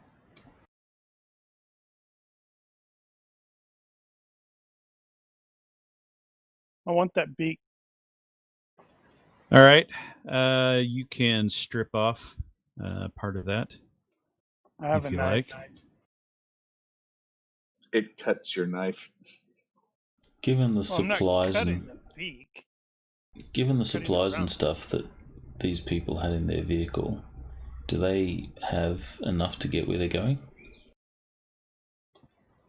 Barely, but yeah, they actually got robbed, or nearly got robbed, the night before, or was it 2 nights ago? And some people on the side of the road played distress and then tried to steal the jerry cans, and they ended up having to Shoot chase them. after them. And there was another girl that was riding with them. She ended up shooting the tire out, and the car flipped and ended up exploding afterward. But they did pull the Holy crap. jerry cans out. It was a mess. Where'd she And go? she buggered off last night. She said she had enough of this crap because she wasn't with them at the beginning. So yeah, they've had a rough couple of nights, and that's when he got the broken ribs, was in all that mess. Is he No, going it's to be only good gonna to get travel? worse. He's not going to be great to travel. It's only But, going to get worse. Yeah, they're in definite agreement that it's only going to get worse, and they're just it's a total crapshoot when they get to Seattle, if they actually make it, whether or not they're even going to be able to find what they were looking for. Didn't John just tell them that Seattle doesn't exist anymore? Right. Well, and they said that they had heard that it had been hit, but like they said, that they have to go and find out. It's his daughter. It's his fiance. She's pregnant with his baby. The other guy, not the dad. All right, so Damien's going to go to our supplies. We have sort of ample, and we're going to a bunker. So he's going to grab some supplies and give them a little extra. All right. Anybody fight you? Robert's kind of like, what the hell are you doing? We need that. I'm Shut up, busy Robert. cutting the nose off of this bug that I killed. Damien will say they need it more. It's a good thing there were some work gloves in the truck. You toss that thing in the back of the truck, it actually sticks into the bed. That is so cool. I'm going to make this into a knife. That could work. Let's see. So you guys are gonna circle around. Tell you what, let's do it this way. I will get one more perception check. I found the crossing that on Google Maps. The crossing. The crossing. Yeah, This bridge. there's the one about half a mile behind, and then I think there's a couple of spots that look like you might be able to ford it up closer, but there's another one of those little small bridges like that. I think that's about a mile up the road. Either way, you could have made that happen. But yeah, everybody give me one more perception, and I think I will penalize this one a bit. So, yeah, -4. That's a nope. It's a nope, a nope, a nope. So it's all resting on Chandler. Chandler, he's our man. If he can't do it, no one can. At -4, I think his perception is equal to my regular perception. Actually, Reese was fairly close. What if...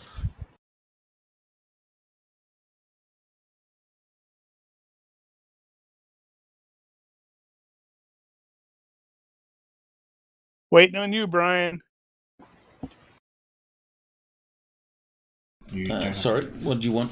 I had my son in my ear. That had to be uncomfortable. It was. He can fit. What roll do you need? Perception -4. So Good 60 God, by 4. man. Okay. Let's see. Before or after? I'm going to say you guys. So you guys circle around, and you are on the other side of the bridge, and for whatever reason, you like going back and looking at it. Damien spots something underneath the bridge, right around where the that creature came out. And so you're going to pull out your binos, I presume. And it looks, in your professional opinion, like an egg sac.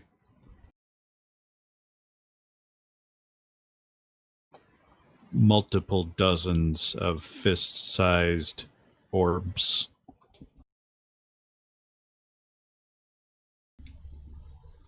Damien will have a flashback to nature will always find a way.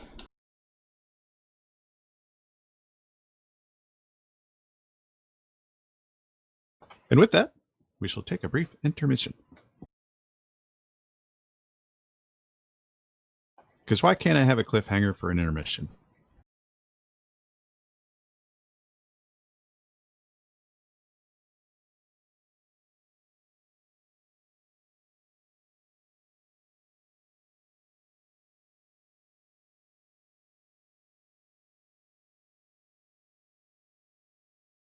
All right, we're back. We. There was a boop. Okay. Well, that was interesting. And now back on the road. So do you guys have anything to do with the rescued folk at this point, or are you content to let them go on their merry? Tell them a bunch of the things to watch out for.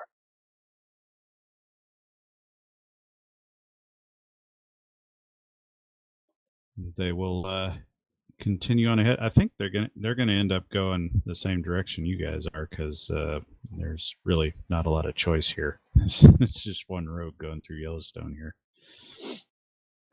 But they're probably they're probably not any faster than you.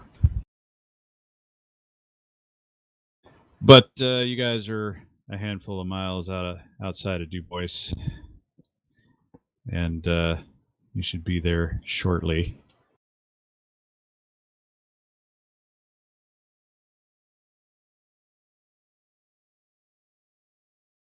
Wait, where did we? I was probably distracted. But what was up with the egg things? Right, eggs. There were eggs under the bridge. Yeah. Oh, what were you going to do about that? I'm gonna destroy them. Burn them.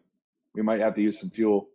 So you guys are going to circle back over there to the other side? Yeah, assuming that we were informed about them, I will definitely be pro burning them out.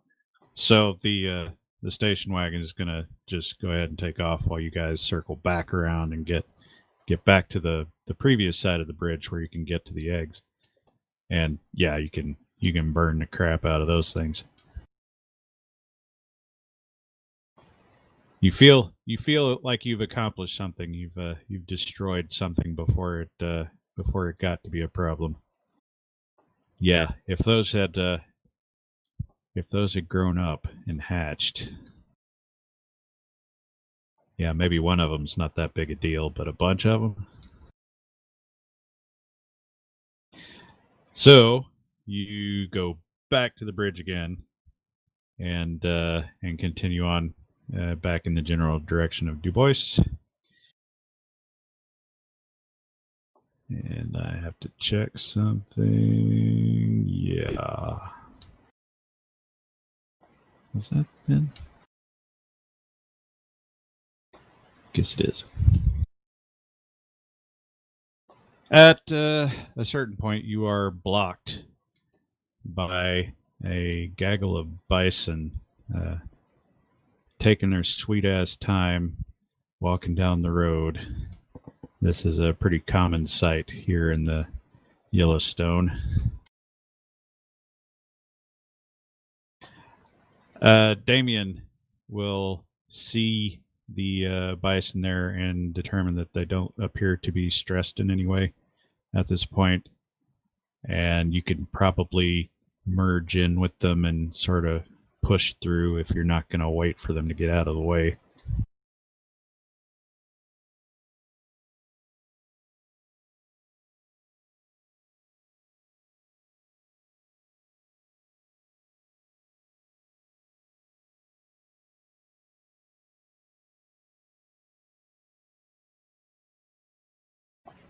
And basically, it's just a little bit of a delay.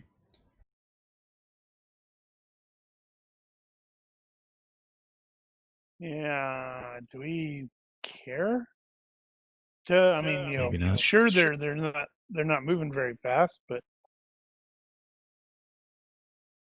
I'm okay with letting it, waiting. Yep, I am too. They're not stressed, and I don't want to stress them. Maybe they'll smush some bugs for us. Probably Who not. knows? Well, I'll tell you what. Somebody then can give me a universe roll, and we'll see how long they take. Well, Chandler will, if it's important to us, Chandler can move him along.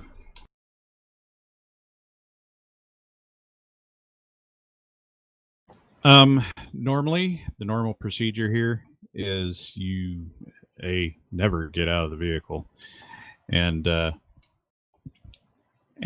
the common practice for the Rangers is you can sort of blend with the herd and push through because they will actually get out of your way.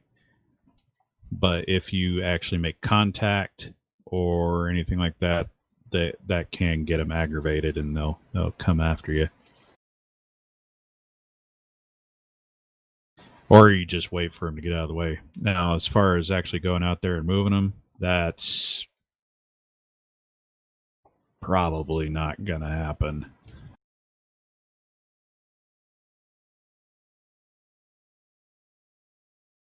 All right. Well, Damien will, push through slowly, and he'll use his animal empathy. Oh yeah, he's on ATV.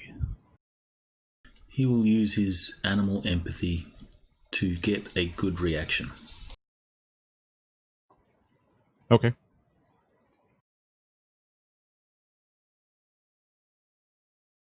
So one of them thinks you have a pretty mouth.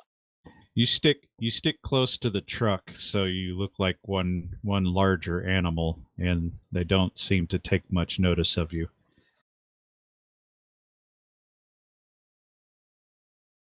But yeah, you slowly push through the crowd. They'll part ways and not give you any grief.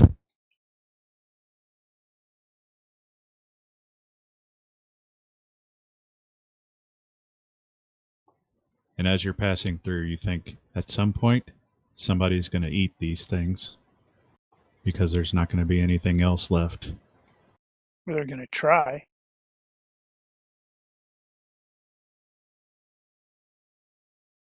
You continue on and arrive passing through Dubois.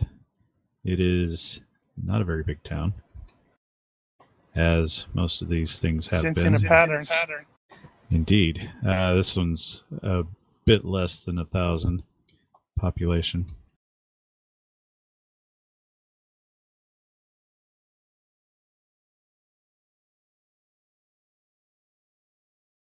With that, are you planning to do anything here? You are pretty sure this is going to be your last bit of civilization before you reach the Jackson Hole.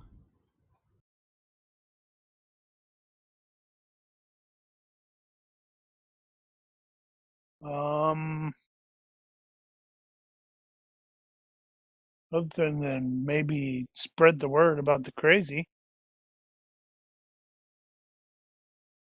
And secure some fuel. Agreed. Well, We'd have more being, fuel if you hadn't given it away. Being that you're in town, Didn't give away fuel. Gave away supplies, food and stuff. taking the fuel is going to aggravate people who currently possess it. Unless you trade for it or something. How are you planning on handling that? How much fuel will giving up Robert give us if we sell him into like slavery or something? You'd actually have to pay them to take him.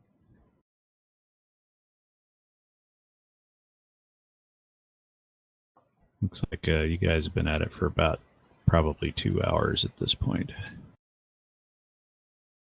At what? Driving. Oh. So it's still pretty early. Well, I figured there's some sort of law enforcement here, so Reese probably at least wants to chat with them and let them know. Give them a heads up. up. By the way, Cody's gone. All right. Also, there are aliens attacking. You're a little outside your jurisdiction.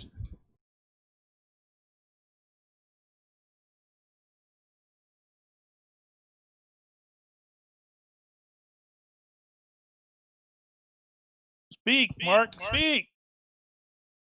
Well, I don't have much of a don't jurisdiction. have much to say. As I'm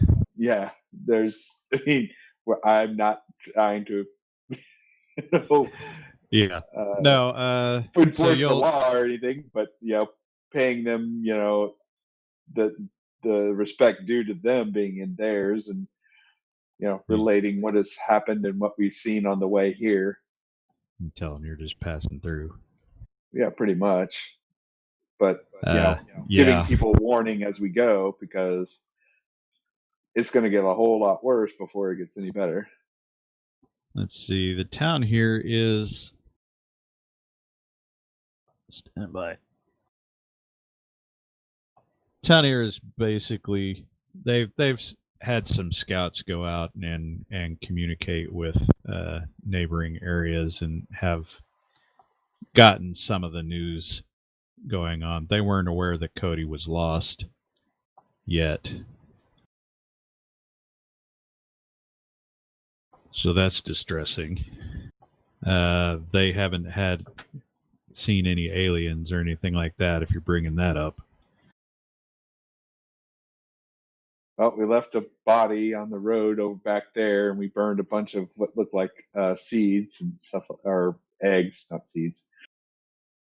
Plus, I got this really cool thing.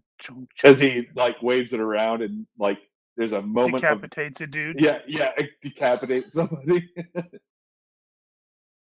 Probably Robert. It may not have been an accident.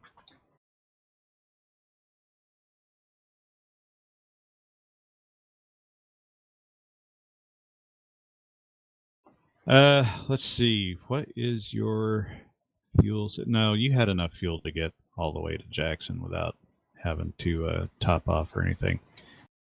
You had plenty, so you don't necessarily need to get fuel here. You've accumulated a little bit on the way with the siphoning what you could find. But yeah, this town is active. There are people running around. The cops are here. Everybody's riding horses. They're alive. They're surviving. They are having issues with the fact that there have been no deliveries, so they're all kind of scratching their heads right now, wondering how they're going to survive after this, but they're still here for the time being.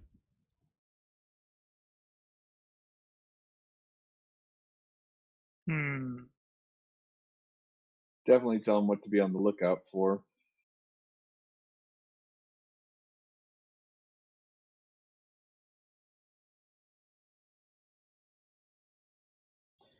And with that, is there anything else? Or shall we move on? Well, I can't think of anything else here. Requisition more fuel. Where are you going to requisition it from? People will be like, what? You Get know, out of my face.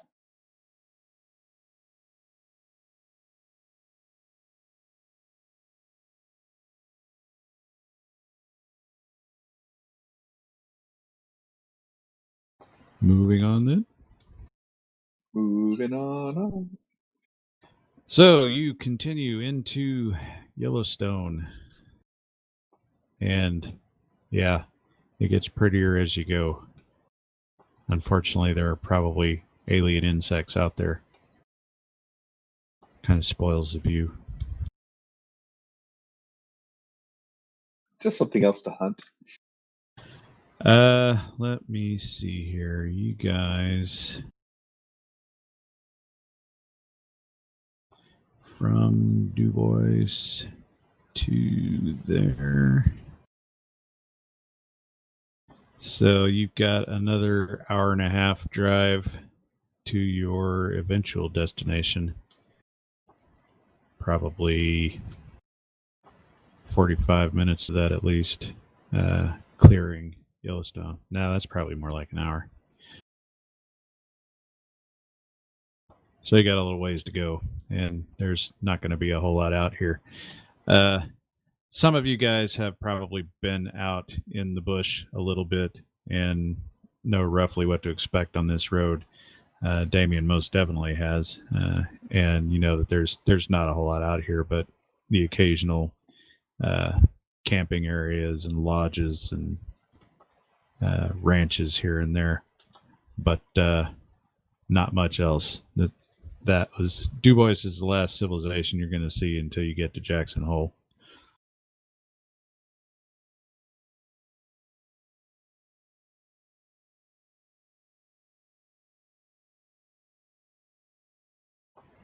You continue on for some time, and ahead you see, and probably Damien is being the most he's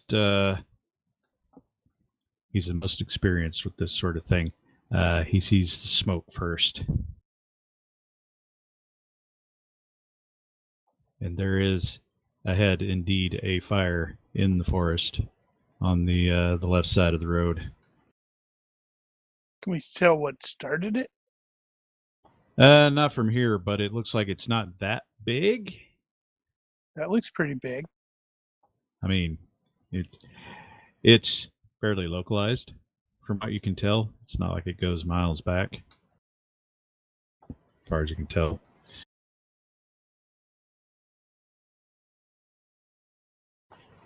And you guys are going to end up having to drive through the smoke.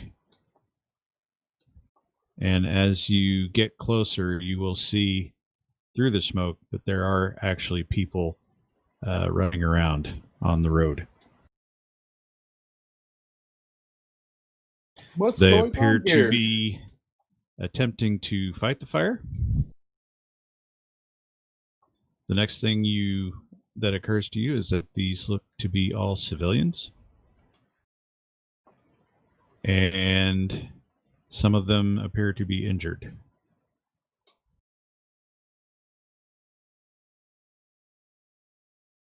Well, stopping and assessing. Everybody getting out? Yeah, some of them might need help.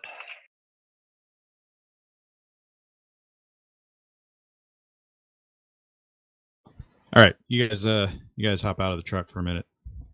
At the very least, everybody needs a pee break, and conveniently there's a fire there that needs to be put out.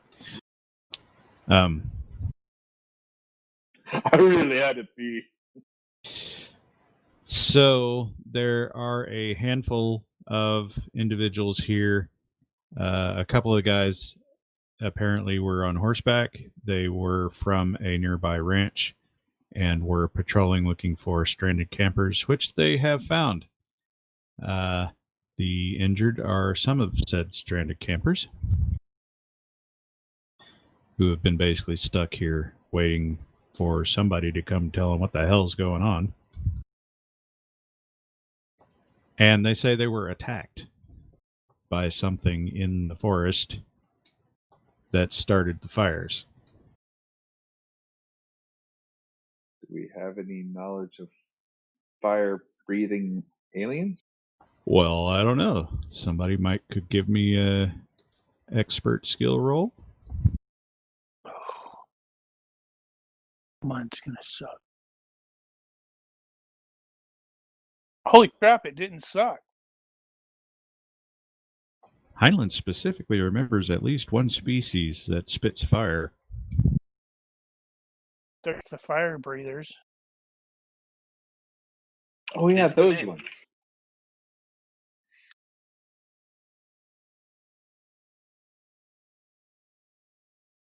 I didn't think they were real. Yeah, did they kill it? No, they ran away. As far as I know, they're still out there. How many Well, were there? More than one. 3, maybe 4. I'm not enthusiastic about pursuing them into a fire. So the people that are here are not experienced firefighters, excepting the ranch people who are at least they're around the forest enough to know a few details about what to do. And there are 2 of us. We got no water. What are we going to do? And they're looking at the sheriff's deputy in the uniform. Never mind, looks like he's out of his jurisdiction. And that other guy who keeps talking like he's a forest ranger, even though he's not in uniform. Like, what do we do, man? Oh, is there anything we can do since we don't have any firefighting equipment? I still have no idea what skill that is. I am presuming at this point that there's probably not a lot you could do. they have a vehicle. Maybe you can send someone back to town. No, they do not. The campers, whatever they came in, is back toward the fire.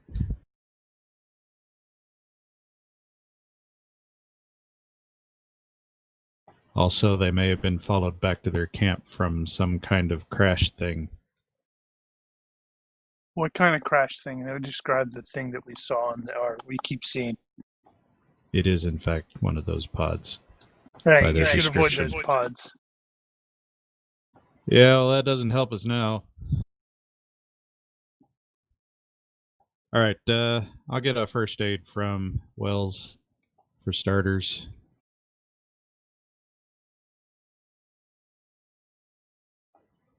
All right, and yeah, so they've got some burns. They're not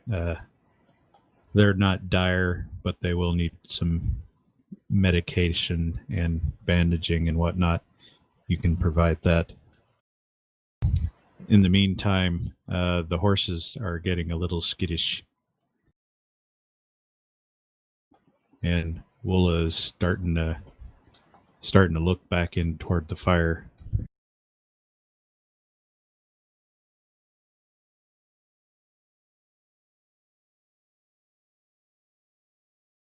Huh. Well, going into a fire is not my idea of fun. Especially when we have nothing to fight it. However, Now at this point, it is for the record, it is on the left side of the road. It's not crossed, so you can get through if all you're going to do is blow through. well, problem being we have a bunch of civilians. If we don't send someone back to tell them that there's a fire going here, things are going to get way out of hand. If we don't get through, we won't get through.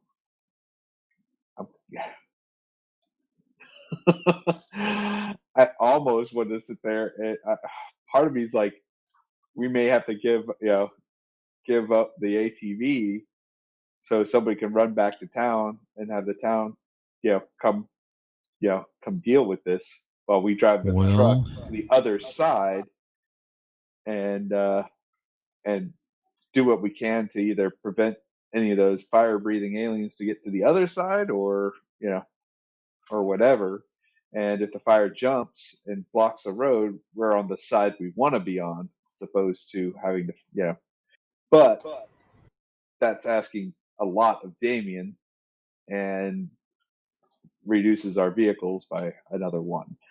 You are 21.9 miles out of Du Bois. Well, Damien is selfless, so if it's going to help someone, he will give up the ATV. They may bring it back. Or you could just take off on the ATV to go get additional assistance. Although, again, with the EMP, what are they going to be able to do? Yeah. Well, if they have any functioning vehicles, they can use it to tow one of the fire trucks there. Possibly. I don't know. Yeah, that's a maybe. And if they have an old fire truck, it might actually still work. I mean, they could have one of those like classics that they have kept around for special occasions. You see them all the time during like local parades. It is possible. This is going to get out of control before they're going to have any sort of capacity to do anything about it. Well, right. But I don't want to be on the wrong side of the road when it does, And if we do encounter those, or if there's a way we can stop those fire breathers from doing any more harm, even better. Well, I'm keeping an eye on fire. But all in all, we're going to need to get across, get to the side we want to be on should that fire start to jump. Does meteorology give Damien any sort of insight? Well, you've got a general idea of the weather patterns. You know that the winds here are going to be generally west to east. However, the weather's been kind of weird since the blackout, so it's difficult to say. Having said that, right now, the winds are not that high. This may stay local. It could burn itself out. You could get lucky, but you are correct that there's probably a bigger chance that it's just going to get out of control before anybody can do anything about it without the equipment.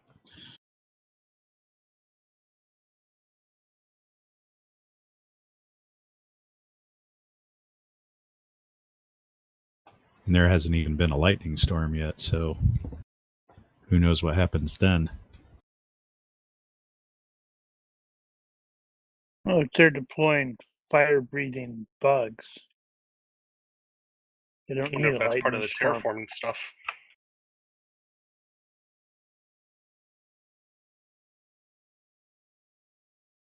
Yeah, so I'm not sure what all we can do other than, maybe escort these people on. Because that's another question. We simply don't have the capacity to fight this fire. Right. Do they want to go to Du Bois or Morin?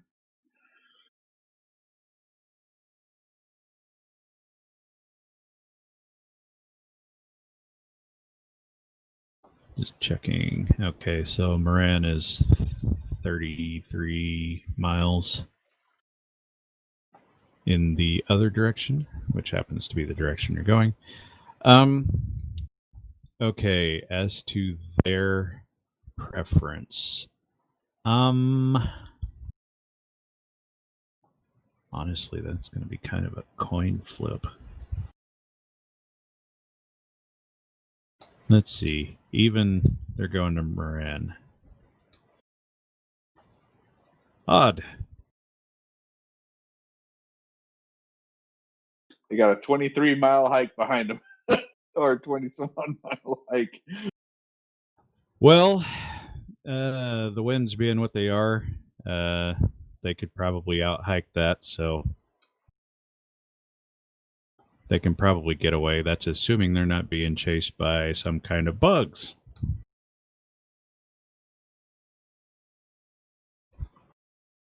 And Woola is woofing again.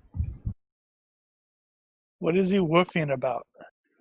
Last time he woofed, he caught scent or notice of one of the bugs. So I will immediately, take up a ready position where probably standing outside of our vehicle, talking with these people, and look in the direction that Woola was woofing.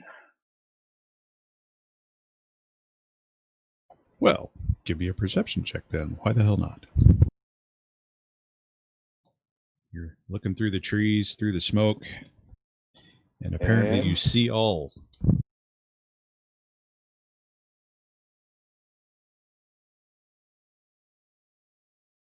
You see something that looks kind of like that. It's hanging off a tree. I got contact. It's in a tree. Looks like a big Taking aim. beetle. Wait, what? I rolled. What did I roll on that? I rolled a success by 3? No, by 5. So shooting these things, will that cause it to explode? No, not necessarily. They I'm gonna part of take aim Foxy. on it.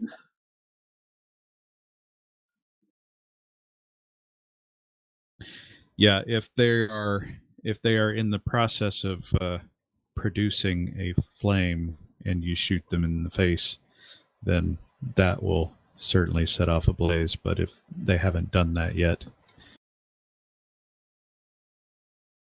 they have to arm the bomb before it'll blow up. Right. Well, it sounds like multiple of us are like, oh crap, it's an alien. All right, so you're just going to take aim and start shooting at him from a distance. Yeah. I don't want to get close to something that can shoot fire.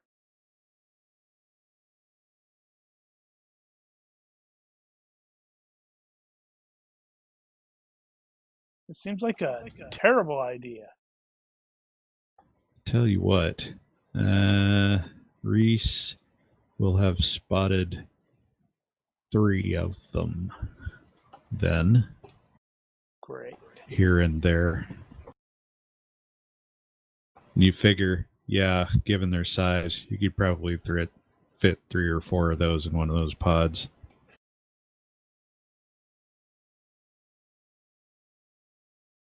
So, both of you can give me a shooting roll. Just do one, and we'll see how that goes. With aim? Don't bother. We'll abstract that. These guys aren't intelligent, so they're not going to dodge your shots.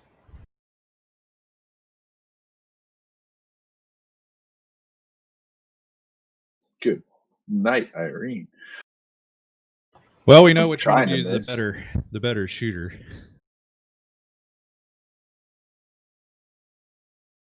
Yeah. So you give With me a rifle, maybe.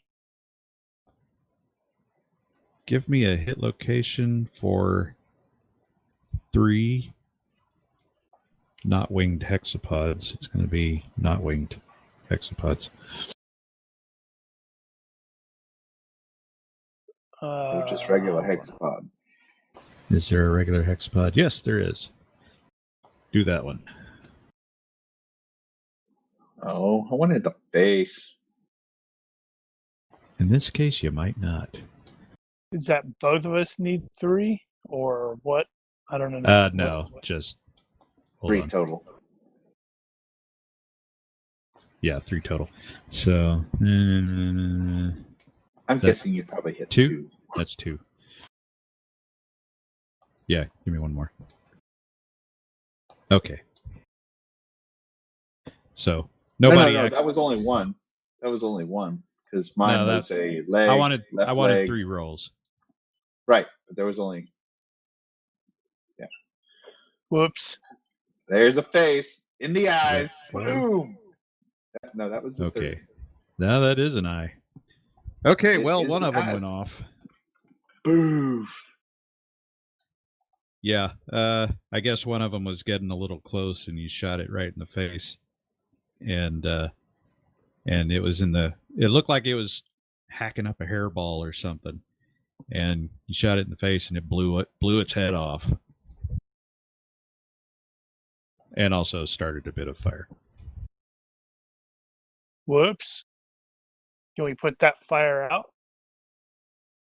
Use some shovel Maybe. and throw some dirt on it. Yeah.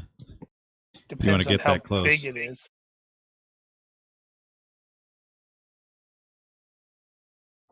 There, actually, now that I think about that, I think there was a thing about putting out fires.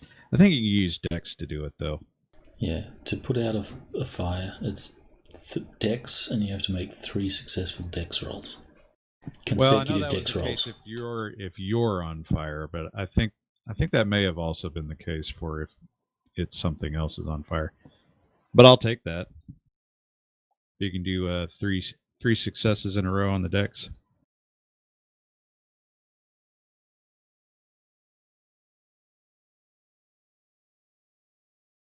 Well, that's weird. So yeah, you put it out without too much fuss. That is a smelly creature.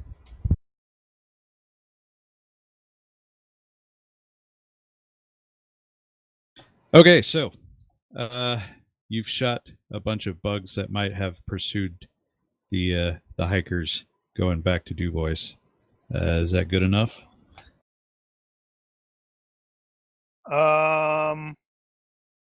Well, knowing that those bugs are dead makes me less worried about entering the fire area.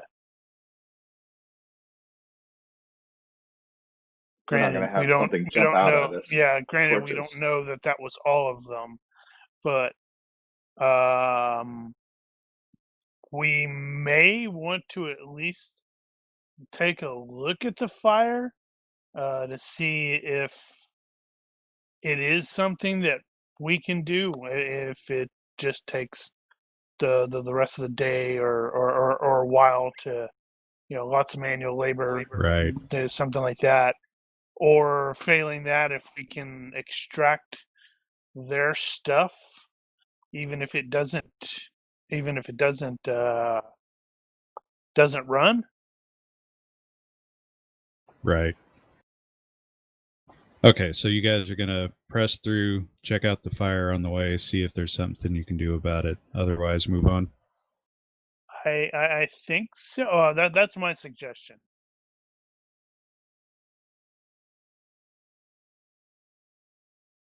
What about everybody else? Any I like that. opposed? All right. What sort of air quality are we looking at? In general, or If we're to push on through? oh yeah, you'll want to mask up definitely. There's some smoke. Depending on how big the fire is at this point, it may not take all that long to actually push through the smoke area, but you won't know that until you get to the other side.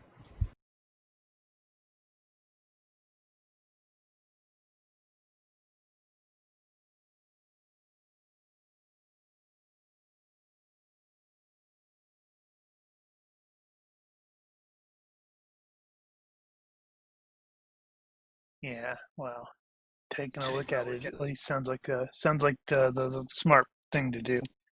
Oh yeah, Let's do Damien's it. convinced he's fine. Right. I keep forgetting he's on a damn ATV. And he didn't give it away, So you guys continue down the road.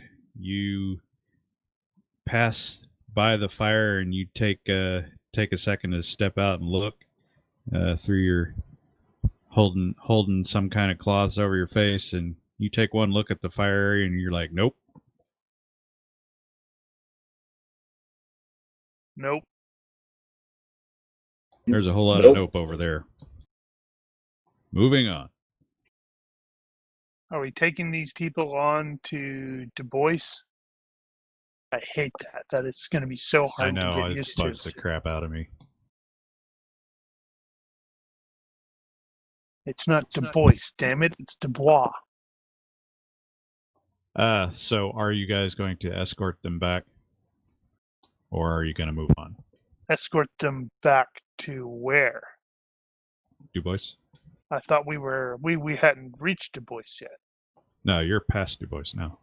How far The last past place. are we? Yeah, it's like 20 23 miles or something like that. 23 miles past. The problem being if the time it would take us to take them back and the potential hazard of it crossing over and blocking our path. Do we risk taking them back and, losing an opportunity to go forward? They have horses, right? Well, a couple of guys have horses. Well, they can probably double up. Maybe. They could at least put the injured on the horses and do it that way. Oh, I mean, right. it's only Injured. It's only 23 miles. How injured? Just some Right, burns. you said just some light burns, yeah. Man, my brain's still not firing on all cylinders, apparently. Damien wants to help these people. It'll come down to our sort of unofficial leader as to what his decision is.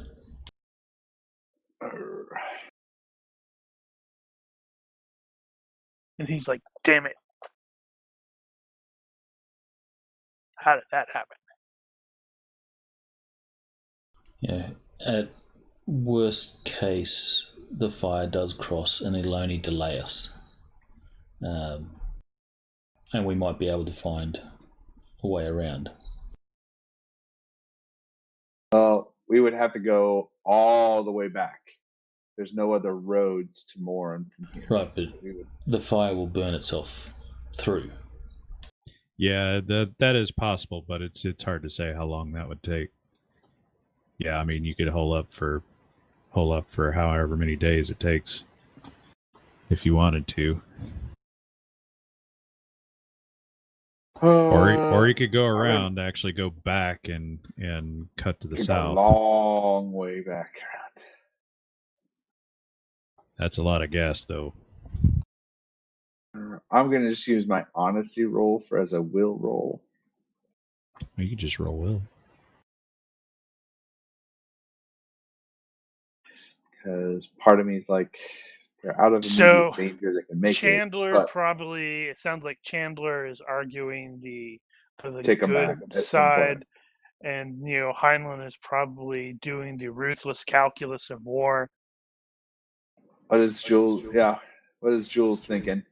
He doesn't say anything. He never says anything. I only mostly never say anything. All right, then say something here. What's your vote? Take them back or let them go on their own? I think we have to take him back. I don't want to leave people in harm's way. All right, so I'm a tiebreaker vote. For the record, Robert is like, well, we don't want to get stuck over on this side. Shut up, Robert. Shut up. So he's siding with me.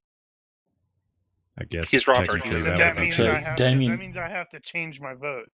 Damien is going to roll diplomacy to try and convince the others. We're going back. Apparently, you're going back. I can't break. I want to move forward, but I'm like, you're right. The safety of these people is more important than some firearms. Exactly. In your defense, and the firearms aren't going anywhere. Right. In your defense, you are maybe going to lose an hour or two. It may not spread that fast, but it could. I know, but the people need us, and they may throw us a party. So you can potentially squeeze all the walkers into the back of the truck, and the guys on horses are obviously going to lag behind. Well, they may not be able to. Depends on which direction that was. I guess if they were saying go back to Du Bois, then their ranch is probably on that side. So yeah, they'll probably go back to the ranch. You can get the campers back to Du Bois. You'll lose an hour. Tell you what, universe. Whose turn is it? I think I rolled one. Roll that. Roll that. I know I rolled one. Damn it. Oh, it's bad. Which Double one bad. do I use? Something tells me that the fire blocked our path. 1, Uh, 2, 3, did- or it 1, did 3, jump the 2. road, I'm apparently. not sure which. It jumped the road, definitely. The question is, could you push through it? It's now chasing us. Well, he's like, wait, what? And it's grown Fire legs. isn't supposed to do that. It's not a lot. There's a little bit of fire on the other side. You could take a chance and speed through it. It may not be a big deal. I mean, obviously the road isn't on fire. But it could be. Wet some towels and blankets or whatever and drape them over the people in the bed Charge through. and then charge through. I'm overconfident. I think we can make this. All right. Any opposed? Well, Robert's- he's driving. Robert's like, yeah. oh hell no, we're not going through that. Then we your vote's Shane- invalid. then we Shane's lower the tray on the exactly trailer and excited about that either. let him out. So I got red hair, but I don't want it flamey. Better If with red that's hair than a okay. red shirt. But my shirt is red. Well, it was nice knowing you. Take it off. We're swapping it supposed- with a different color. Here, I'm have a supposed to mauve be one. on vacation. Your shirt is now mauve. That doesn't make me feel better. Better than red. We were supposed to not be invaded by aliens. Well, that's true. All right, everybody give me a health check. I didn't die. Wow. He was prepared. Does fit help any? Probably. And I'm gonna put my mask over the kid. Oh. I was gonna. Oh shit! Well, that was gonna be a given. Save the I was dog gonna first. I was gonna ask about masks. If we like drape, water covered. You guys can work cloth. something out there easily enough.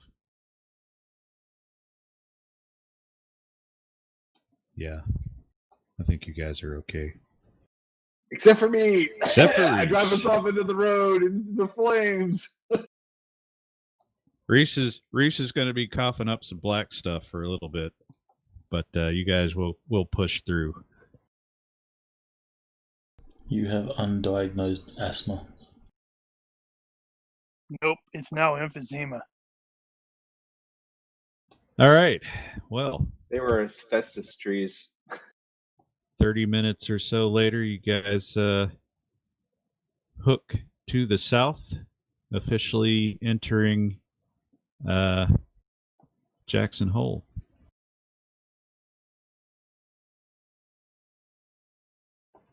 And probably another 20, 30 minutes after that, you will hit Jackson itself. This one's more like a 10K population. I was expecting it to be a smoking crater just because.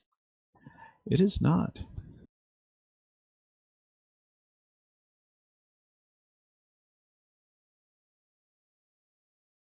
In fact, aside from seeing elk everywhere out here, in fact, they maintain herds of elk, there are people running around town doing normal shit, looks like. Sort of oblivious to the goings-on outside.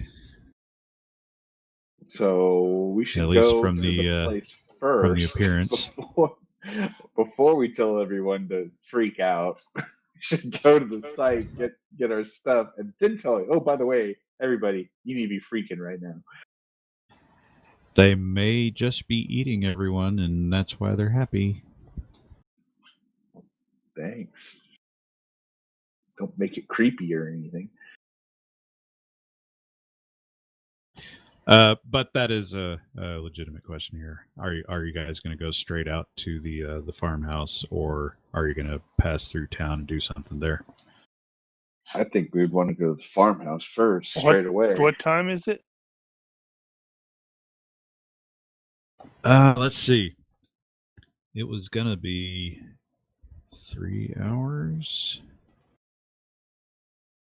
Hold on, let me. I have to sort that out for a second here. And we're going to go to there from there.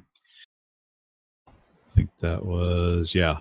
A little over 3 hours was going to be the normal, so you guys spent at least an extra hour escorting people back to Du Bois. You had the car situation at the bridge, which should probably knock off another 30 minutes or so. We're probably a little afternoon. Given that bad shit tends to follow us, we should probably go for our objective first, get the stuff we need, and then after the place explodes and craters form and stuff, then we can run away with the stuff we came for. I'm very much agreement with that. So basically, you want to let the bomb just blow up everything and run away. No, we want to grab the stuff and then Then tell blow up the everyone. bomb. Then tell everyone that, hey, by the way, crazy stuff is happening, and cheers. You can see a little bit that there are a handful of vehicles. This town is pretty similar in size to Cody, and there's a better than average chance some of you've actually been here before. It's a really nice place, if a bit out of the way. All these little elk antler arches all over town. So you skirt the town basically, and head off to the farmhouse, which is kind of out of the way. Great. He's going to have like landmines planted all around his territory. If it's Sylvester Stallone, I say we give this a pass. What are you talking about? I I'd say that's the haven't- best. That's the best. It's like, Oh, cool. that's Hey, true. man. I've seen trailers for the movie, and it looks like he has a I whole haven't underground bothered. thing. Just the trailers. I haven't seen the movie. Right. Well, at this point, all you see is some kind of farmhouse out there. Not super impressive. There's some outbuildings, a couple of trees, nice little woodeny fence thing, and not much else. Well, go knock on the door, announce ourselves. I don't want to get shot in the face. We when let try Shane do the invitations. introductions. Yep, that works for me too. And when he Well- opens the door, Shane gets shot in the face. You know, it was a long Well, time ago. then He we- might not remember me too well. Maybe the Really, dude? lawman ought to. Maybe the lawman ought to be in first. Why don't we both go? How paranoid is this prepper? Will he respect the law, or is he likely to shoot it? On a scale of 1 to 10, aliens? Great. I'm just going to walk up and knock on the door. Yeah, I mean, Hey, dude. We're here with Shane. Wanted to talk to you about some guns because there are aliens invading. They're bugs. Nobody answers. Knock harder. Hello? No, he Walk might not around actually the be bed. in the house. walk around to build it back, knock, see if there's a back door, knock there too. Given this is a bunker, Damien's going to be looking for a ventilation shaft or something like that. It's just sticking out of the ground somewhere. Exploring around. Well, Shank can point you over to where the bunker entrance is. But are you going to poke around anyway? I'm going to knock on the Yeah. knock on the bunker door. Yeah, we'll poke around. I don't want to Yeah, surprise didn't realize. somebody that's on the toilet. There's supposed to be a little window in that door. Okay, so who was looking around? I am. Reese. I think And Damien Damien was was. as well. So the two of you can give me a perception check. Great. He's dead. Wow. Good night, Irene. Okay. Well, over by the barn or garage or whatever the hell that building is, there is a another entrance, sort of side hatch, if you want to call it. I guess that's the best term. There is looks like a window with the little sliding cover on it, and the cover is sort of half slid. And it looks like somebody has scratched the word help on the inside of the glass. Oh, God. This is that. Okay. It's going to be John Goodman. I didn't think you'd actually seen that. Now I feel bad.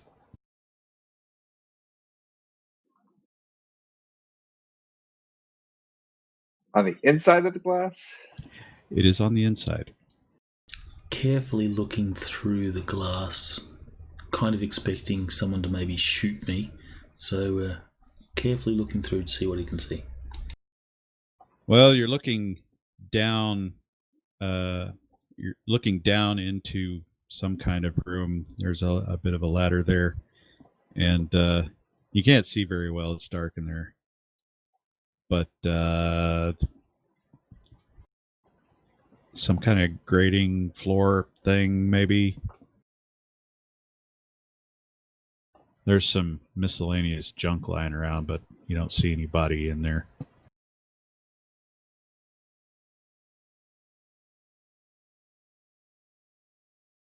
And this door only opens from the inside. You can poke around there a little bit and see that it looks like it's padlocked on the inside.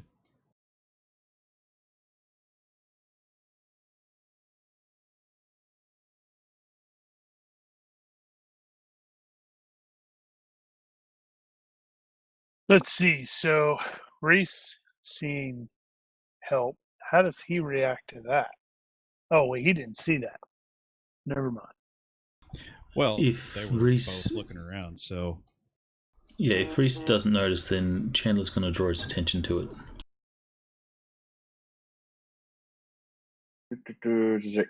He said this padlock from the inside. Mhm. Does it look like I could get something to wedge in there, like my hooligan tool? How hardcore is this I don't prepper? think so. This is a pretty serious bunker, so I don't think you're going to be able to wedge that. Normally these. Well, I'll tap on the glass, see if we get any response. There's no response from there.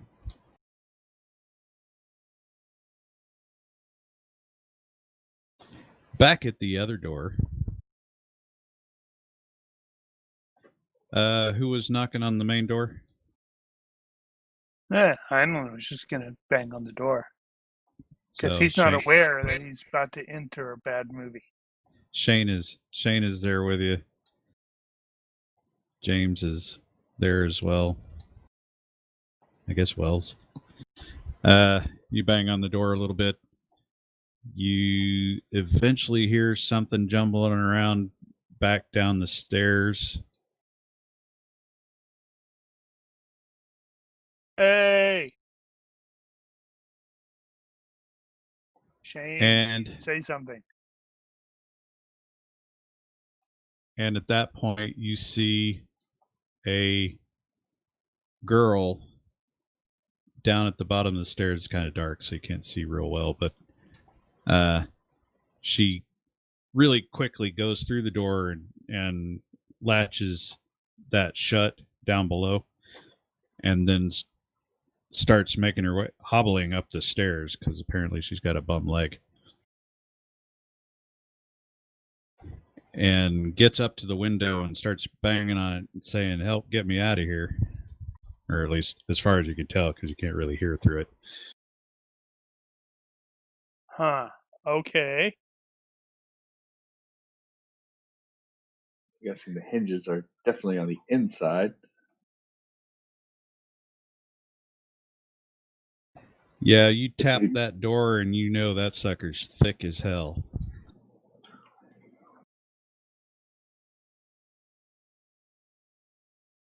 So according to the picture, the hinges are on the outside. Yeah, whoever did this picture Ignore that. design really had no idea what they were doing. It's representative. It's abstract.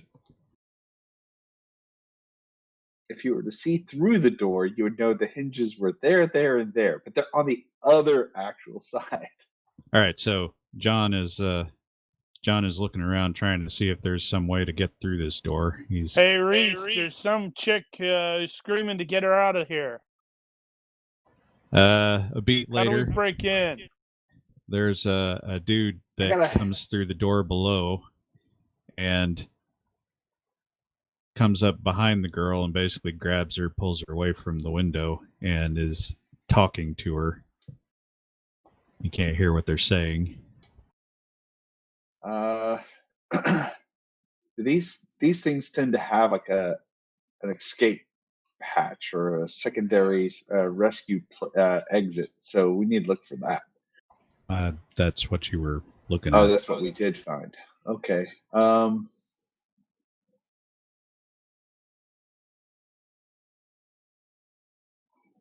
I don't really want to say I want to plug up their air, but that seems a little harsh. That would be if rude. We do it wrong and kill them as opposed to force them out. And as crazy as that guy could be, he may just welcome it as opposed to being. All right.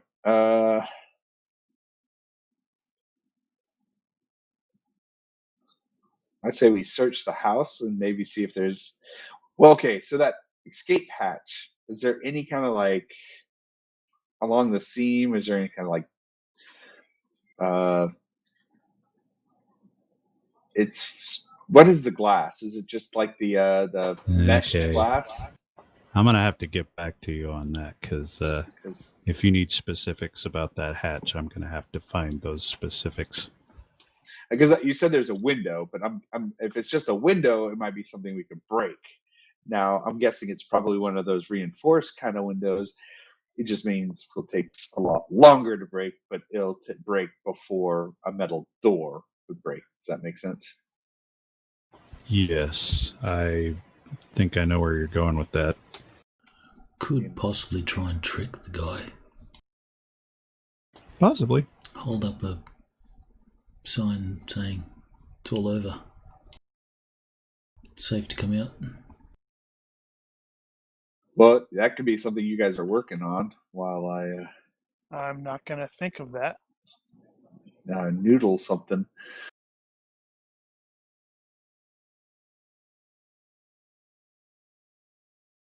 Because at this point, I want to find something that would work as explosives so I could blow his door open.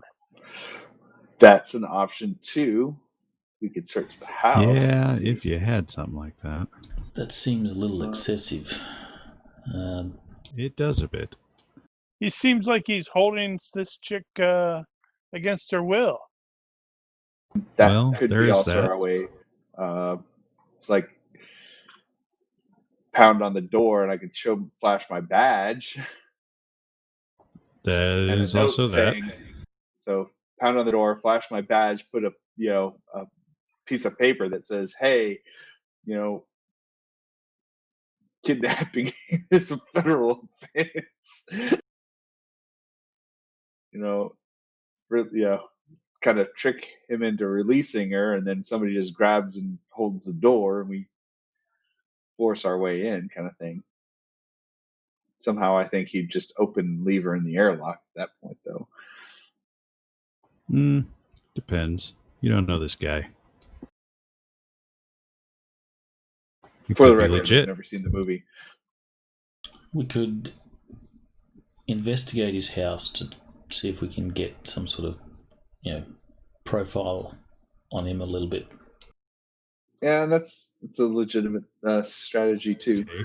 He might have design plans in his house of his bunker, and we might find a weakness or something like that. I guess that depends on how paranoid he is.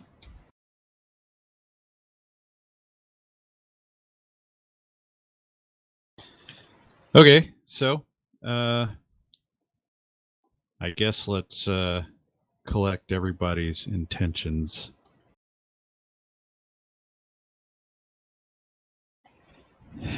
Reese is going to go to the house and look for intel. I think right now, I think I like the idea of trying to get him to try on a diplomatic approach before we start breaking stuff and blowing things up. So, I don't know if we have a better diplomancer. I think Chandler was supposed to be the face. Well, Chandler has diplomacy 12. No, Chandler has diplomacy animals 12. No, he has diplomacy animals 14. Oh, right. I have diplomacy 11. If I could use a criminology kind of role to kind of get an idea of this guy's thinking, that might give me a better edge on approaching him diplomatically. That's potentially a thing. And if need be, I can divert to intimidation as a backup. Start with diplomacy, and if that doesn't work, then try and intimidate him out. And if that doesn't work, then we go to plan boom and doom. That being said, so you are not going to the house. You're going to stay at the door and try to communicate. Correct. Okay. Heinlein, are you actually there? I think he's AFK. Chandler, what is your intention? Well, that will depend on whether Reese wants Chandler to try and talk to this guy. Otherwise, Chandler's going to go to the house and see if he can, get something to profile this guy in some way. And perhaps maybe find some plans on his computer or something for his bunker. Okay. Does Reese have any direction in that regard? No, that's fine. Damien searching for stuff. Yeah, Damien will go actually into the works house. because Damien would go look for stuff while I'm trying to talk him, and then Damien comes up with something. Hey, use this. That might give us an opportunity to approach with a different diplomatic angle, interrogation or intimidation, whatever. Okay, Wells.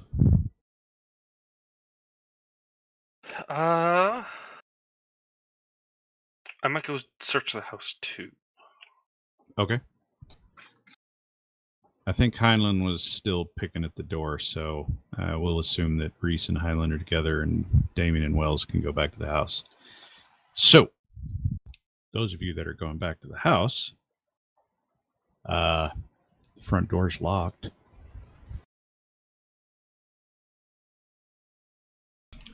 Damien will look through windows in a second campaign.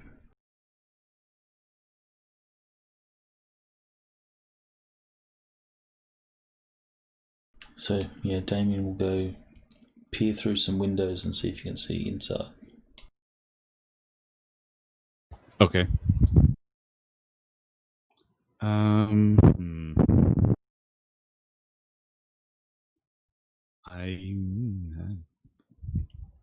hell can you see from there? Well, if he goes peeking through all the windows, I guess Wells go with him. There's nobody inside. There's furniture in there, but it looks like he's put covers over everything. Like he's not expecting to be back in there.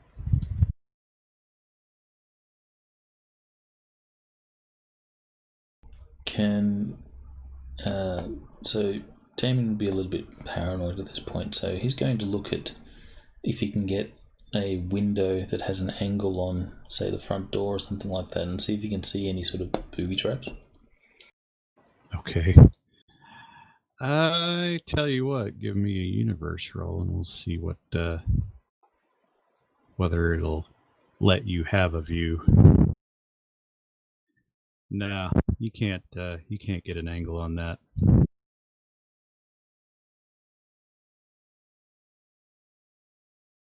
A good reaction, would that suffice?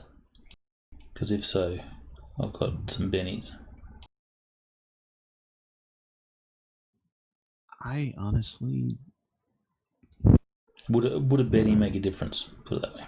No, I don't think so in this case because it's going to be really hard to actually get that.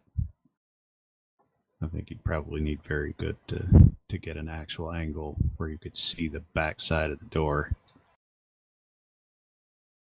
It's not impossible, but...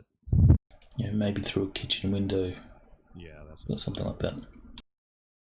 But no, you couldn't get quite what you needed there.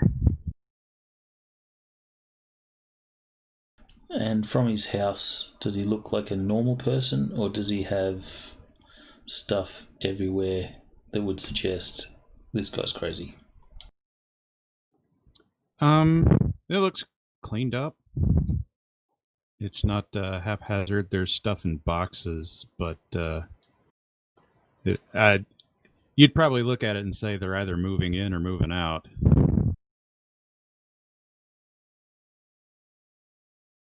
Or rather, in the early stages of moving in or the late stages of moving out.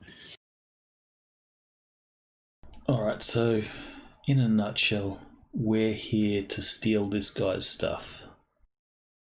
Because we want it more than him. Maybe. Well, partly, I don't think we were expecting him to be here.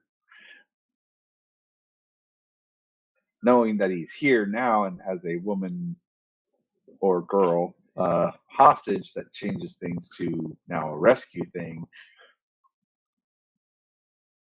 True.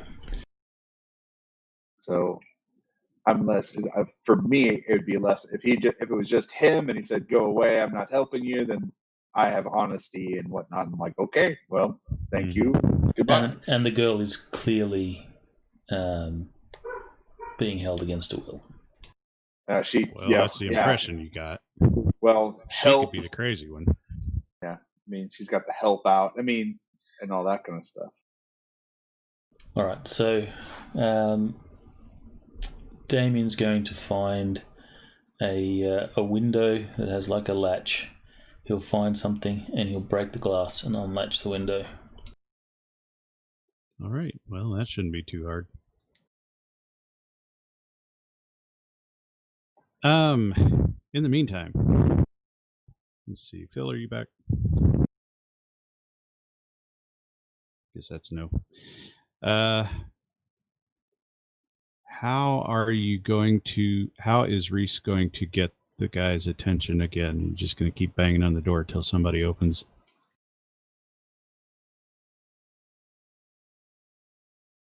Probably.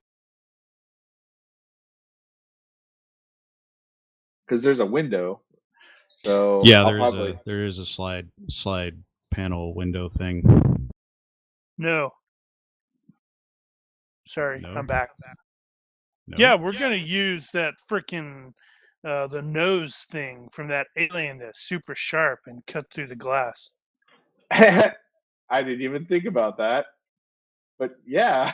I was able to listen while I was in the bathroom, so okay.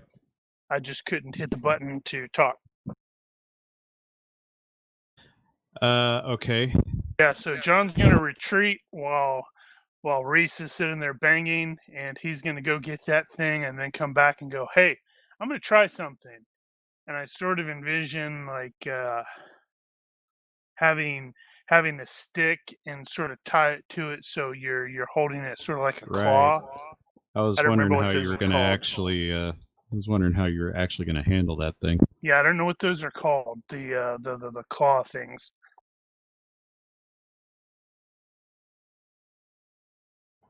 All right. Attached to that. And now Daniel's like, crap. I don't even know what the hell that is.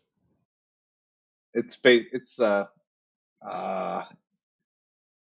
you've seen them. Yeah, they have like the pick on one side, a crowbar on another. It's like the 3-headed one. That's fine. I don't know if you could attach the jaw to it.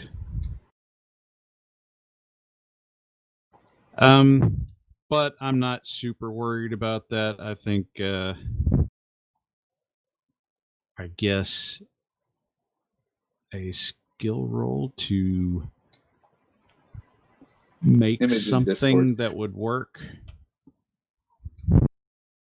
Scrounging might work for that if there was an actual engineering thing, but what else? Yeah, I'm not gonna have anything like Survival actually could work for that. I could Which see one? that. Probably any of them.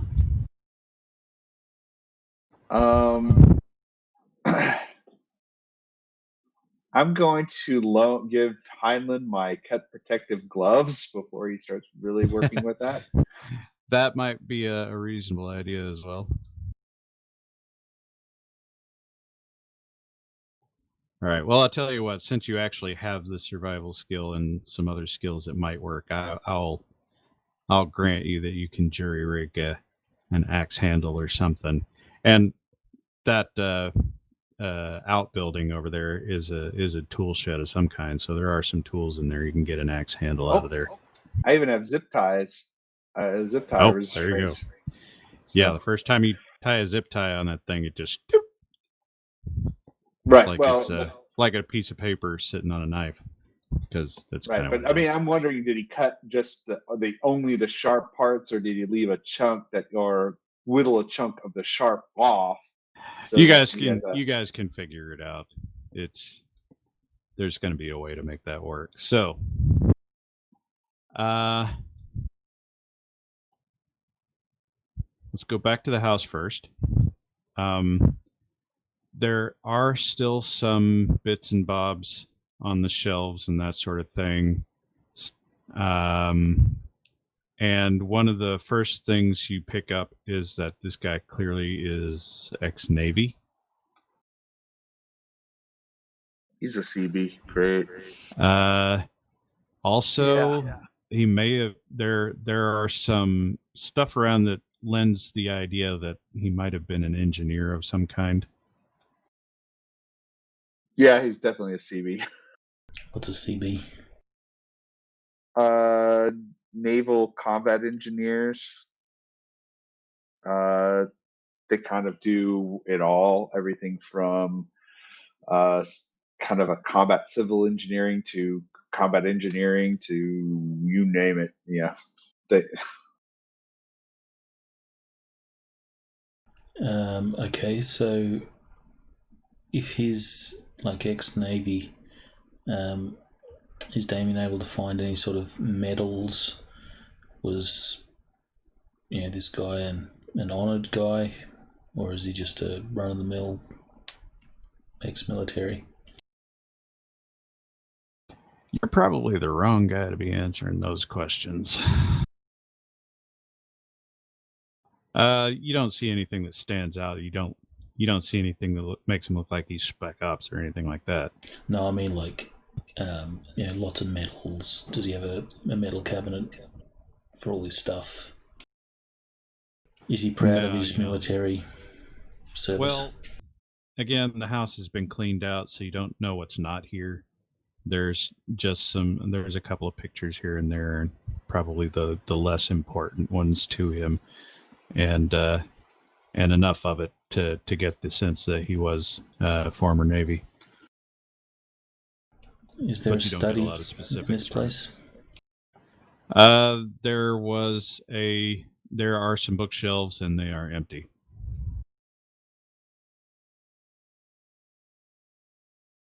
But there are a lot of bookshelves, so clearly he likes books. Also, the size of the house and the nature of it. At some point, there were multiple people living in here. He probably had a whole family. So, in bedrooms and stuff, does it look like it's recently lived in, or is he like a divorced father or something? You would probably say that he hasn't been living here for a week or so. B, anyone else in the house? You would say he's probably single at this point. So I'll be looking at like shoe racks and the things that, if people were living here, they'd have here. Towels. Yeah. Yeah. Well, again, Obviously it's kind of hard no to tell because female it's all been accoutrement. stripped, but you don't see sign of. You can tell that this was made for a family to live here, but it looks like your guess. You don't see a lot of stuff lying around that specifically says female.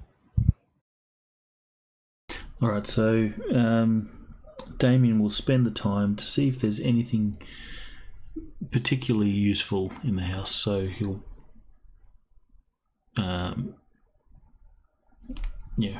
look around if there's plans. Maybe there's some keys, something like that. So he'll look around. If after he looks around, he will use something to block the broken window pane that he broke, and he'll do his best to secure the house a little bit. All right. Guitar. And then return. That's the thing I was trying to think of. And he'll tell Reese, this guy looked like an ex-Navy engineer. Probably had a family, but at least for the short while, looks like he's been living single. So nothing to tell you that this woman was living with him prior, or not immediately prior. So Sure. Okay. However, as they're approaching, you guys have manufactured your cutting tool and are in the process of applying it to the door. When it explodes and everybody dies. Now, you said you were going to try to cut the window out? Yeah, and then he could shout. Okay. So, you start swinging. Well, it's not so swinging so much as, stabbing. Can openering it. Once Okay, you get can opener. a hole, Yeah. then it's like... I can see that.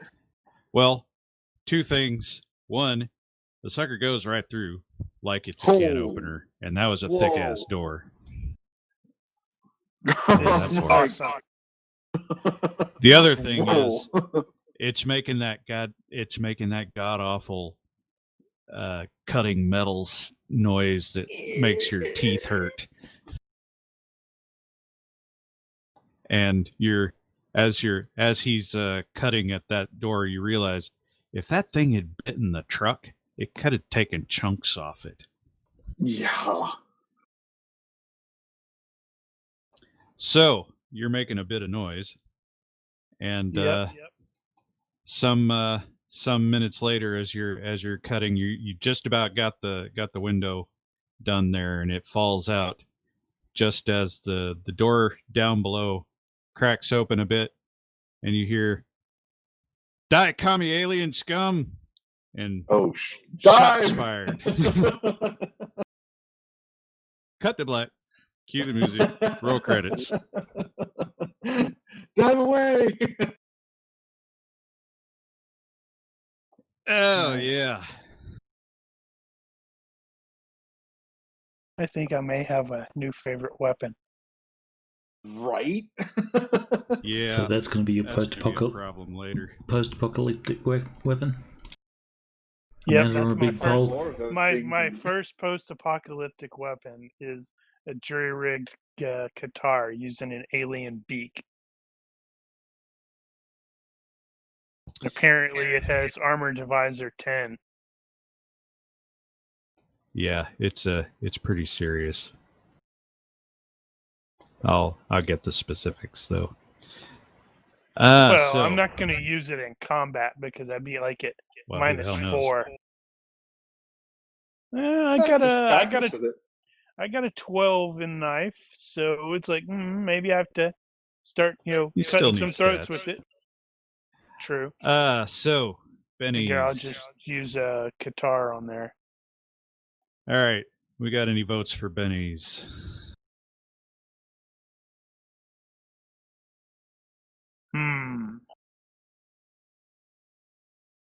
Let me think. I'm trying to think if I don't know if I did anything really spectacular. You know what? I'm gonna give everybody one for risking escorting the party back. Woot! We're the good Because guys. that was everybody. above and beyond a little, even though it didn't amount to a whole lot. We risked getting ourselves trapped. Forever and ever. That could have derailed some things too, but never mind that. Well, you got asthma from it. Black lung, even. He'll be fine. Cancer in a couple of years. He's going to cough up aliens, is what he's going to do. It is alien smoke. Or is it? Yeah, he's going to cough up aliens. All right. Well, 2 points for everybody. Sweet. And let's see. So this is episode 5. So at this point, it looks like we were going to have 3 more. You are a big ass slacker. Because that's just how it's going to work out. Slacker. I don't deny this. And do we have any other business? Not at the moment. Going once, going twice. No. I can't think of anything. All right. Well, if you are watching this and you have questions, corrections, suggestions, or general hecklings, feel free to leave a comment here or find us on Discord. Thank you for watching. Olympus out. Bye, Good night, stream. everybody. Boy. That expert skill